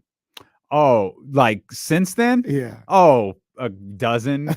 Yeah, easily. But I would watch them. I watched like Cam's video on Twitter, Brendan's video on Twitter. No, not like on TV, just like on Twitter. You see them. Oh, yeah. Oh, over and over and over again. And that pop was crazy. I think I only watched the TV broadcast live. All the other ones I watched were our guys. The pop was crazy. They broke the speaker, the mic or whatever, and that was an Austin 1998 glass broke pop. That's exactly what that was. That's when that shot went in. That was like the glass broke. And then our guy Wobe, that's my guy, Kings fan, Kings only national media guy that we liked around here. Shouldn't say that. We like some other national guys. Well, Trista's national. Trista is national. She shows love, but he replayed the video of Huerter's three, and he's like, the cameraman got hit with a sonic boom because the thing goes and the camera jumps on. And he literally did. Like, he got hit with a sonic boom with that pop. That was crazy. It's tremendous. That was tremendous. And Kevin Huerter was obviously brilliant on Friday night. And Wilsey was with us earlier, and he laid out, and you can read about Kevin Huerter's impact on ESPN 1320.net. So all the cool kids do .net. We bring him back .net. .net and Facebook Live. I think my request to buy .com for like a penny has been forgotten. It's literally like 1 cent. Kevin Huerter's incredible shot, his brilliant shot make. Domantas Sabonis. Ooh. Bruh. Ooh. He is everything this basketball team needed. Yes. He is player, obviously. He's an incredible basketball player. His leadership has been on full display this season. He's very vocal. He's all of the things that we asked De'Aaron Fox to be, that he just isn't. We asked De'Aaron Fox to be a new person, that he's just like, that's not me. Sabonis is that guy, and it's not a demonstrative, angry type of interaction and all of that. It's a motivating. Let's go, let's push, let's move. Hey, get here, be here. He got it. Keegan Murray. I don't remember if that was the Memphis game. I don't remember if that was Memphis or Utah. I'm drawing. I think Keegan missed. Well, that never happens to you. I think Keegan missed something. Domantas committed the foul, and Sabonis looked at Keegan, and I think Keegan kind of, my bad. And Sabonis was immediately like, all right, let's go, let's fix that. Let's not do that. Let's welcome in. I don't know. This is the tribal chief. He's got the belt over his shoulder. He is the champion of all champions. He is the professor. The athletic and the co-host of J Street Vibes. Jason He's Jones. got the strap. What's the occasion? Just bored. Oh, so you walk around with the title when you're bored. That's fine. I mean, when I'm chilling, I do that. I mean, it's not like I go to the store with it, or. Would you? A nice title. It is a very nice title. It's a good. But would you? Are you one of the people? Will you wear that to an event? No, I can't see myself doing that. I'm always so fascinated by those fans who wear their championships to the arena. Many of those belts at those events. And the crazy thing is, those aren't cheap. No, I would. That's what I'm saying. I would never take this and be like, you know what I'm gonna do? I'm gonna go to the live event and walk around with it. I'm just like, I mean, you see guys who they wear the belt the whole time. I'm like, nah, it's a little if I were like a little kid, yeah, but I'm a little too old to walk around with the belt like all day. Yeah. Then it's not like it's light either. It's like it's not like it's 20 pounds, but still, it's kind of this 25 pounds of gold right here, brother, that I've got wrapped around my waist. Yeah, belt over my shoulder. No, remember in WWE, you don't call it the belt. What is it? It's the championship. Right. Yes, well, Vince is not running it, so maybe we can call it a belt now. It's not a belt, pal. It's a title. Championship. It's a title. That's right. Title. Title. Yeah. What's your guys' favorite title? The winged or the money, the $1 million belt? It is not the $1 million belt. $1 million belt is cold. Yeah, that's pretty cold.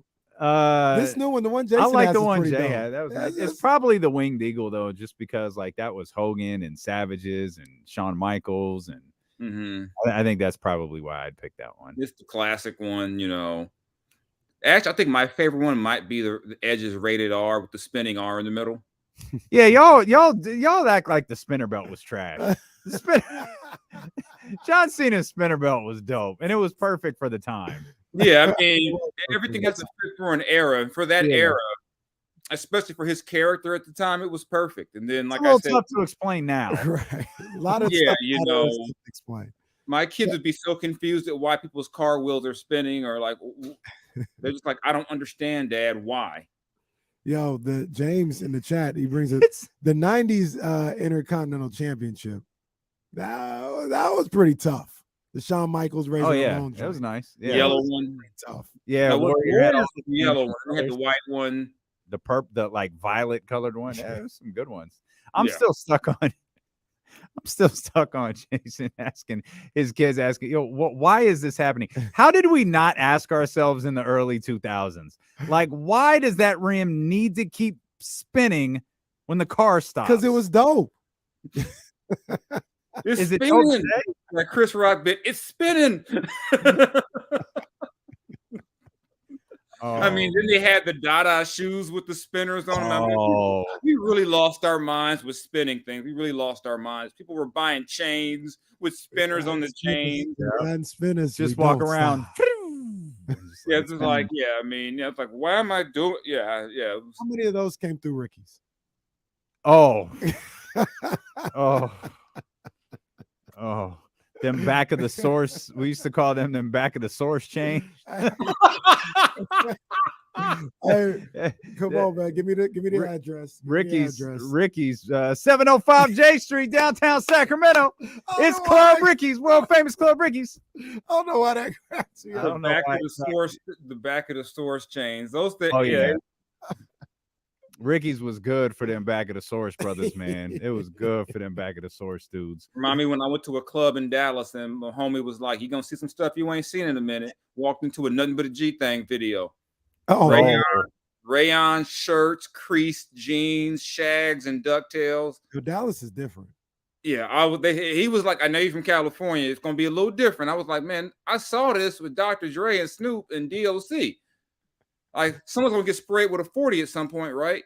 They were like, "Leave us alone, California." I'm like, I ain't seen the rayon shirt and the creased jeans in a minute. Bro, they brought the shags back. They got shags. Bro, when you hit that crease though with the starch, and you used to be able to stand them joints up. They'd have so much damn starch on them. Yeah, and then people like me, when you want to go the extra mile with your Dickies, you put it under the mattress. Oh, got to. But you had to get it right, because one little crease, you'd wake up in the morning, you have a line halfway across your knee, and be like, oh, man, you messed the thing up, So yeah, my kids would probably think I'm crazy. Like, why are you putting your pants under the bed, Dad? We don't understand. I lived through it, and I think we're crazy. Yeah, it was a wild. It made sense back then. Now it makes sense to wear leather pants. It does. I'd get fake ones, but I definitely want some leather. I need some leather like pants. You gotta wear them at the BET Awards when it's 98 degrees on the red carpet. You gotta have those leather pants on. Yeah, they just stick into your skin because you're bacon. I don't know how to segue to Domantas Sabonis, but he ain't no back of the source center. That's for No, sure. hell no. He's the real deal. What I made this argument a minute ago, Jay. Domas is everything that the Sacramento Kings desperately needed, from a player to a leader to a guy to hold them accountable. He's everything that this team desperately needed. Oh yeah, I think I know. You think about the fact that I kind of say he's the heart of the team. Mm-hmm. You know, just the fact that he came back from an injury where if he sat out, no one would look at him crazy. He's basically saying no one here has an excuse. If I'm doing this, why can't, no one has an excuse enough to die for a loose ball. Like I'm watching that Warrior game last night, and Atlanta lost in part because guys weren't diving on the floor. If somebody dives and gets one of those loose balls, Atlanta wins, but they're just bending over, slapping at the ball, and then, ball, ends up and they, I think it ended up with Draymond for that three, but it's just, I really just think when you have a guy like that, just his presence on the floor holds everyone accountable before he has to say anything. The fact that he's out there with that, with his padded up hand, how can you not give it your all when he's out there doing that? And this isn't a team saying we're fighting for the number one seed. They're just trying to make the playoffs. So if he's doing this just to get in, everyone's got to be all in. Do you we talked a little bit about their style of play, and when they win these games, it's usually like in the 120s, at least it feels that way. And when they struggle, it's a lower scoring game. I say, hey man, that's who these guys are. They're gonna win. They're gonna have to put up 120. They're still second in the league at like 118 points a game or something like that. But that's their formula to win. Mm-hmm. Do you think that is sustainable throughout a whole season? It has to be. I mean, they can't play any other way. You just have, for them, you have to hope you have more good nights than bad nights. You hope you have more, you get just enough defense to get those wins. I mean, because if they're scoring 120, 125, they're probably in the game, but like you said, June, when like that last Memphis game, I mean, it's like, I'm like, they've got 90 points at this point. I'm like, oh yeah, this is not their game. They've got to, because if they're in the 110s, 120s, that means they're playing their style. That means they're making threes. That means that more likely than not, they're making the other team play like them. But if that game slows down, they're just not going to be a slow down team. This is who they are. And it's got to, I think it's sustainable enough to keep them above 500 and get into the postseason, definitely. But this is who they have to be. They don't have, 4 all NBA defenders they can throw out there and say, okay, now let's shut this thing down for, a 10-minute stretch. But if they can, the one area I would like to see them to get probably more is the steals. If they can get more steals and get out and transition off of that, that kind of negates if a team is shooting 48. But if you, can force 10, 12 turnovers, kind of balance out, it can help balance it out. Didn't we have hope defensively earlier this year? Like we did. We there were signs. There's signs of them being good. What the hell happened to that? Giving up on that? They're going to be up and down defensively all year. I just think that's going to be how they are. If they can just crack the top 20, like in defensive efficiency, you just hope. That's all you can really hope for, because they're going to have nights, I think, where other teams will try to play like them and just miss a lot of shots, but they're going to have nights where the other team makes a lot of shots. And so you just got to just kind of accept that you're going to, like I said last week, you're going to have nights like the Wizards game where a guy just gets hot and they can't cool him off, and just kind of to say, what, if we do enough on our end defensively and play efficient on offense and they're not turning the ball over and things like that, it should be in most games. I agree. And that's the biggest thing.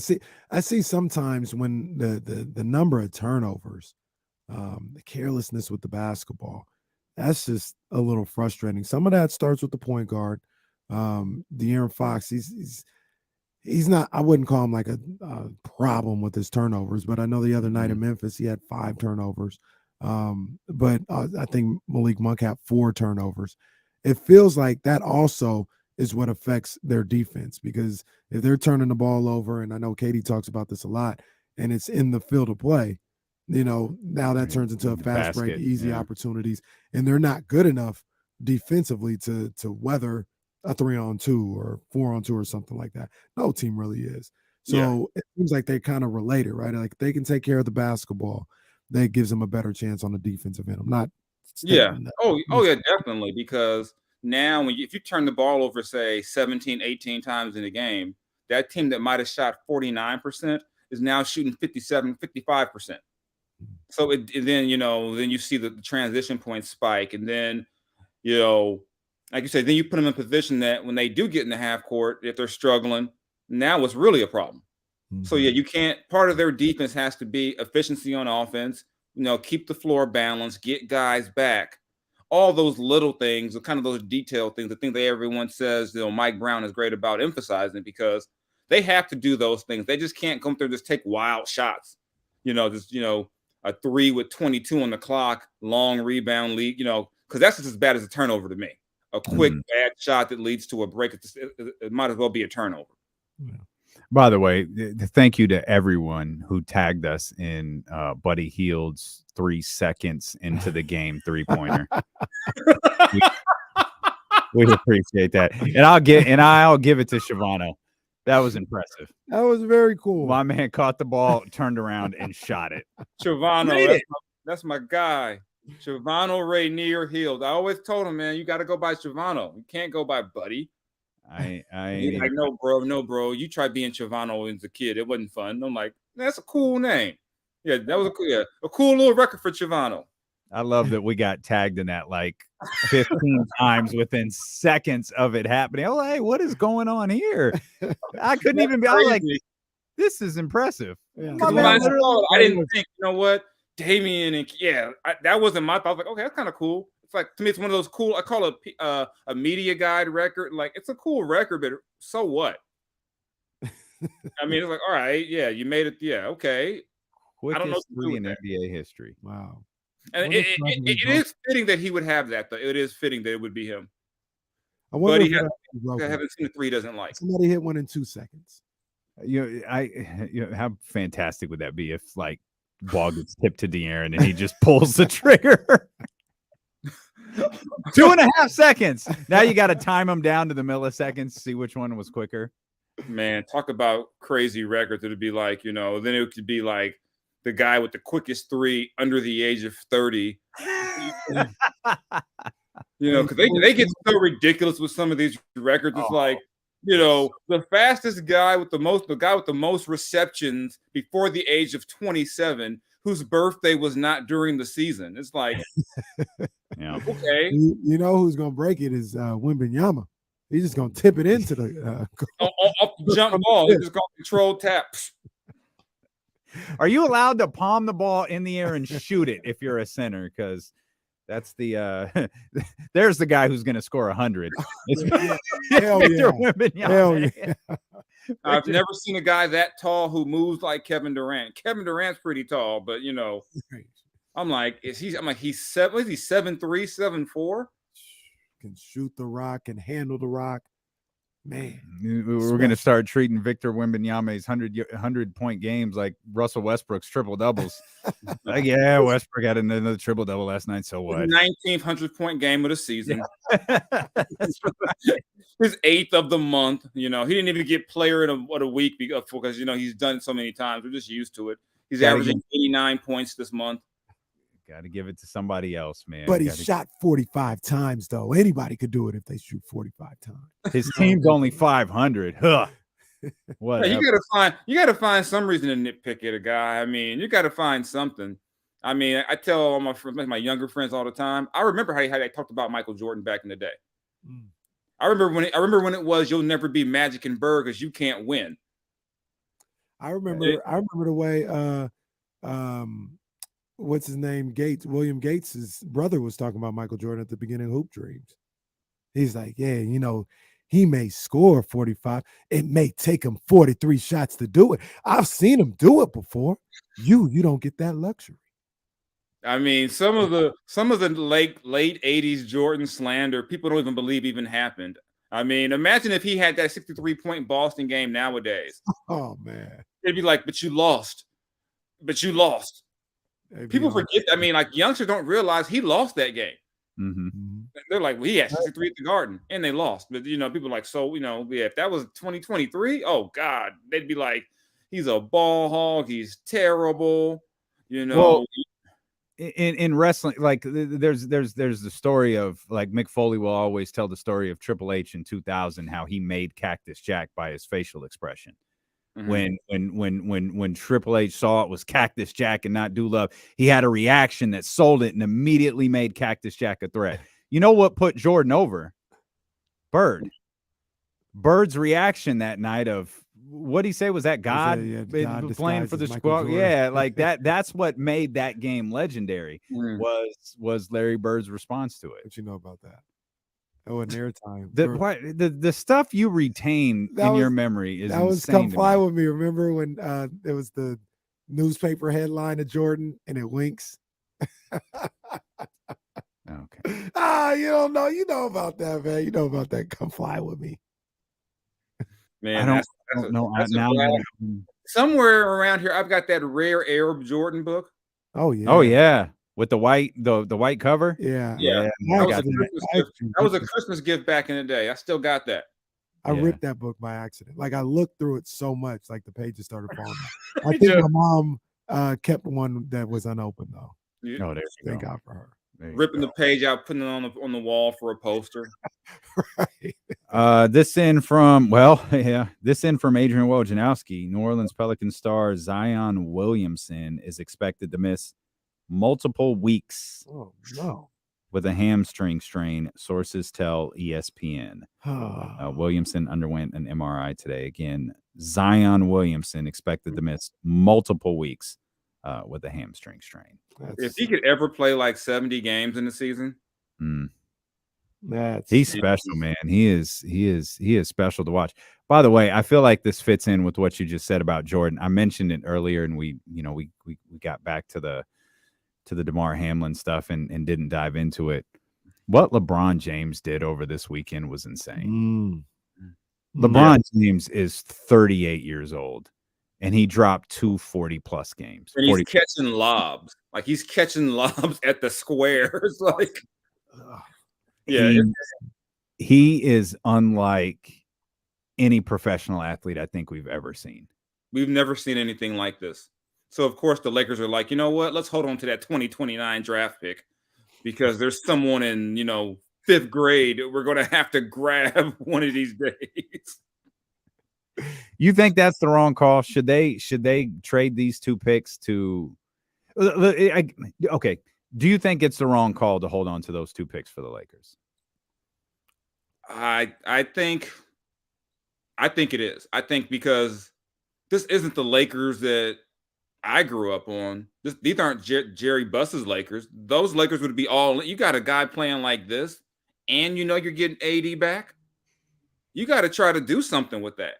I'm not saying make a dumb trade, but to treat 2 picks that are like 5 and 7 years, whatever is down the road, like, oh my God, we got to have these. I'm like, be the Lakers. If you want a 1st-round pick, go buy one.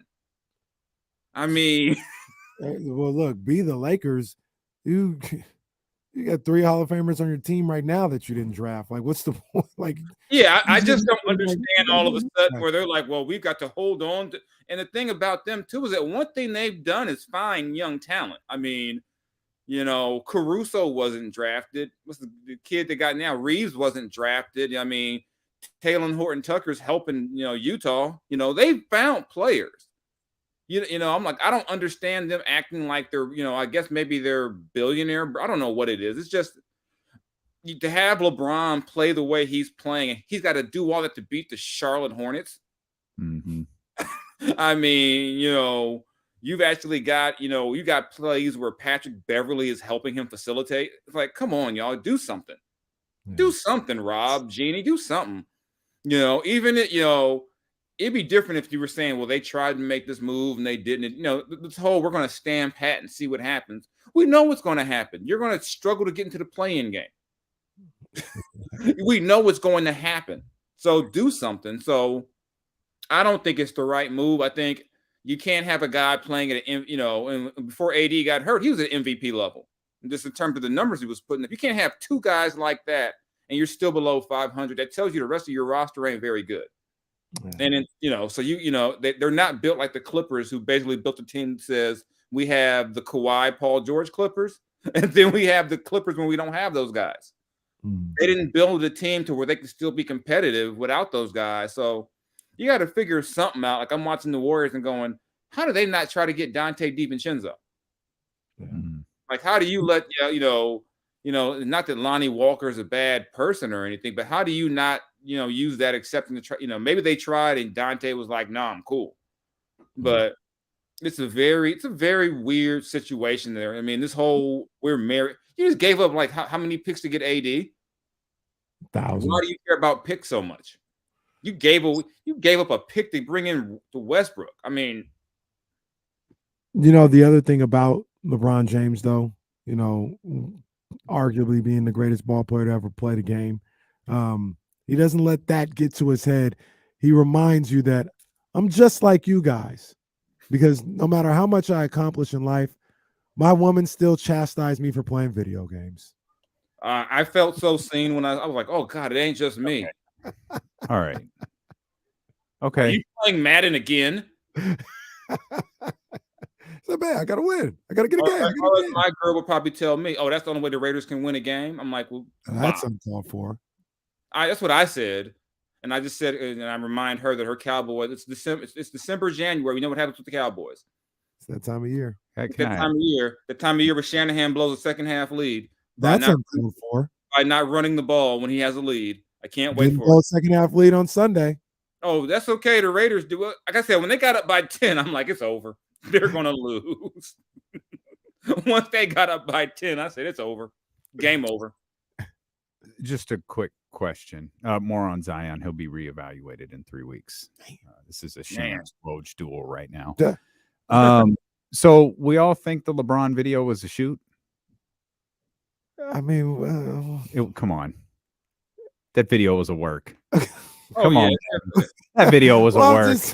I'm saying video was a work. I think he was really playing video games. I'm sure he was. And then someone got the idea to film it. Oh, look, LeBron's just like us. Yeah. Imagine who it was. I ain't even faulting him for it.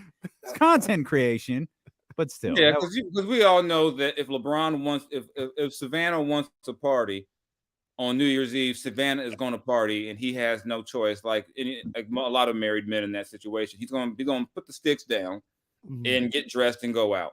I thought it was funny. Time that was. He could have been doing that at 7:00. Yeah, that could. The best part of the video was like, come on, my birthday just passed. I just had like a 40-point game. Oh, so this is what you're doing though? Like I said, I thought it was funny. It probably was a work though. I mean, he didn't say it was bad. He just said it was a work. Okay, he's just LeBron, like us. LeBron, KC, and Jason Jones, all the same. I bet LeBron has a championship belt too. Definitely, LeBron. LeBron. If you win, LeBron likes you. Triple H probably sends him like a bunch, like every year. Hey, here's a couple belts for you, pal. LeBron, here you go. Myself. A bit more of the bloodline. Yeah. Oh, yeah. I'm pretty sure, LeBron has like him, Bronny, Bryce, all of them have belts and, probably with their own personalized, plates on them, I knew when I saw Roman with Paul Heyman, he was going to go undefeated for 865 days. Leave LeBron alone. He's trying, I love LeBron. Yeah. Only thing that perplexes me about LeBron is like, you know what? I can't root for the Cowboys because of Jerry Jones. Oh. Let me openly root for Deshaun. Oh, that was so bad. It was like, no, King, what are you doing? That was do not hit sin, LeBron. Do not. You can't hit the morality clause and then tweet that. It's about it was just bad on so many levels. It's like, Jerry's bad. Like Deshaun is getting his rhythm back from what? Come on. Jesus. I was like, this is not. So every now and then I'd be like, LeBron, no, that's not the move. We've got to introduce LeBron James to the box. Yeah. The subject of untouchables. Damar Hamlin's toy drive has topped $5 million. That's awesome. Wow. That is awesome. Do you, Jay, before you go, do you have anything? I mean, it's been discussed and talked about all day long. Do you have anything you want to add to the Damar Hamlin situation we saw play in front of our eyes last night? I mean, I just wish for the sake of everyone, the NFL just would have stopped the game and not had it drag out. Because I was talking to somebody I know in the league, and who works in the league a lot, and they're basically like, their theory was that the league was waiting around to see if Hamlin was going to be okay, so to speak, so they could start the game. And then they heard the backlash and said, no, I guess we can't play because the teams refused to play. And to me, it's just like, it's like everyone's tortured relationship with the NFL. Yeah. It's like you love the NFL, and then just when you're like, oh, the NFL is so great, they do something like that, and you go, oh, man, really? Was it really a discussion? Like, and then they're like, well, we don't know why Joe Buck said that. Oh, because someone told Joe Buck that. I don't think he made that up, that they were going to, and what he said kind of coincides with other people reporting about the team being told, why the guys went to the locker room. But, I mean, it's clearly, they not playing the game was the right thing. No one cared about the game. I know I didn't, and just, you pray for, Damar that he gets better. And hell, the NFL, what somebody put, they made it through how many pandemic seasons, basically. They'll figure it's not that big of a deal, that you had to stop the game. I just think it's just, like I said, it was just wild because, I mean, I've seen that type of play a million times. Mm-hmm. Mm-hmm. I mean, and I think the other thing I thought about too was a lot of people have never been on the sideline of an NFL game. Mm-hmm. They have no idea how big and how fast these guys are moving. I mean, it is scary. Yeah. I mean, these are not little guys moving, and I just think it just reminded me just how violent and dangerous football really is. Because, I mean, what is T. Higgins, like 6'3" probably? I mean, that's a big, he's a wide receiver. It's still a big human being. Even the smallest of football players are pretty big human beings. Yeah. Always appreciate your perspective, Jay. Thank you. We'll be locked into J Street Vibes as well. Thanks, champ. All right. Talk to you, man. That's our man. There it is. All right. Yeah. Right there. We appreciate you, boy. That the evidence against the NFL it's mounting. It's mounting. Kind of a weird day, man, but we were so appreciative that you allowed us to be a part of it. If you're watching on Twitch or YouTube, please hit the like button. I could do the same on Facebook because we're on Facebook now. Hit the like button. We expect to be on Facebook for more than a day. We actually got permission to do it this time, unlike last time where we just kind of did it on our own. So hit the thumbs up before you go, the subscribe buttons, the follow buttons, all of that good stuff. And we've got Kings basketball tonight. So we'll be back at it tomorrow at noon. Yes, indeed. Sacramento sports leader, ESPN 1320. Go Kings. Get well soon. Jay Hardaway comes in. Damn, I missed the whole show. Jay, you just wake up? What's going on, man? Let me see if I can see him in here. I can't see Jay. Was that Friday when Keegan came up there and Drapes lit the beam for him on the and he goes, hey man, look man, we got our own little beam here. And Keegan was like, oh, okay. He's like, well, no, you got to see it. Let me turn it off and turn it back on so you can see how it lights up. And then lights up and Keegan's like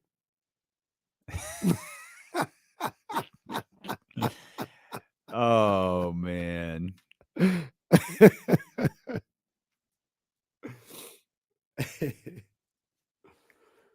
Take care of securing the Bagley.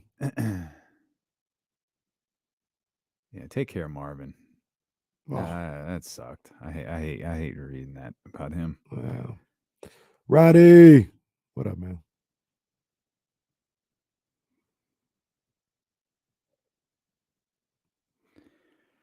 All right, y'all. Let's get out of here, man. Hopefully we got some fun stuff to talk about. When was the last time the Kings won in Utah? Oh no, is that a streak? Is it bad? Well, they didn't beat them at all in the last. I think they had a 9-game losing streak going into Friday.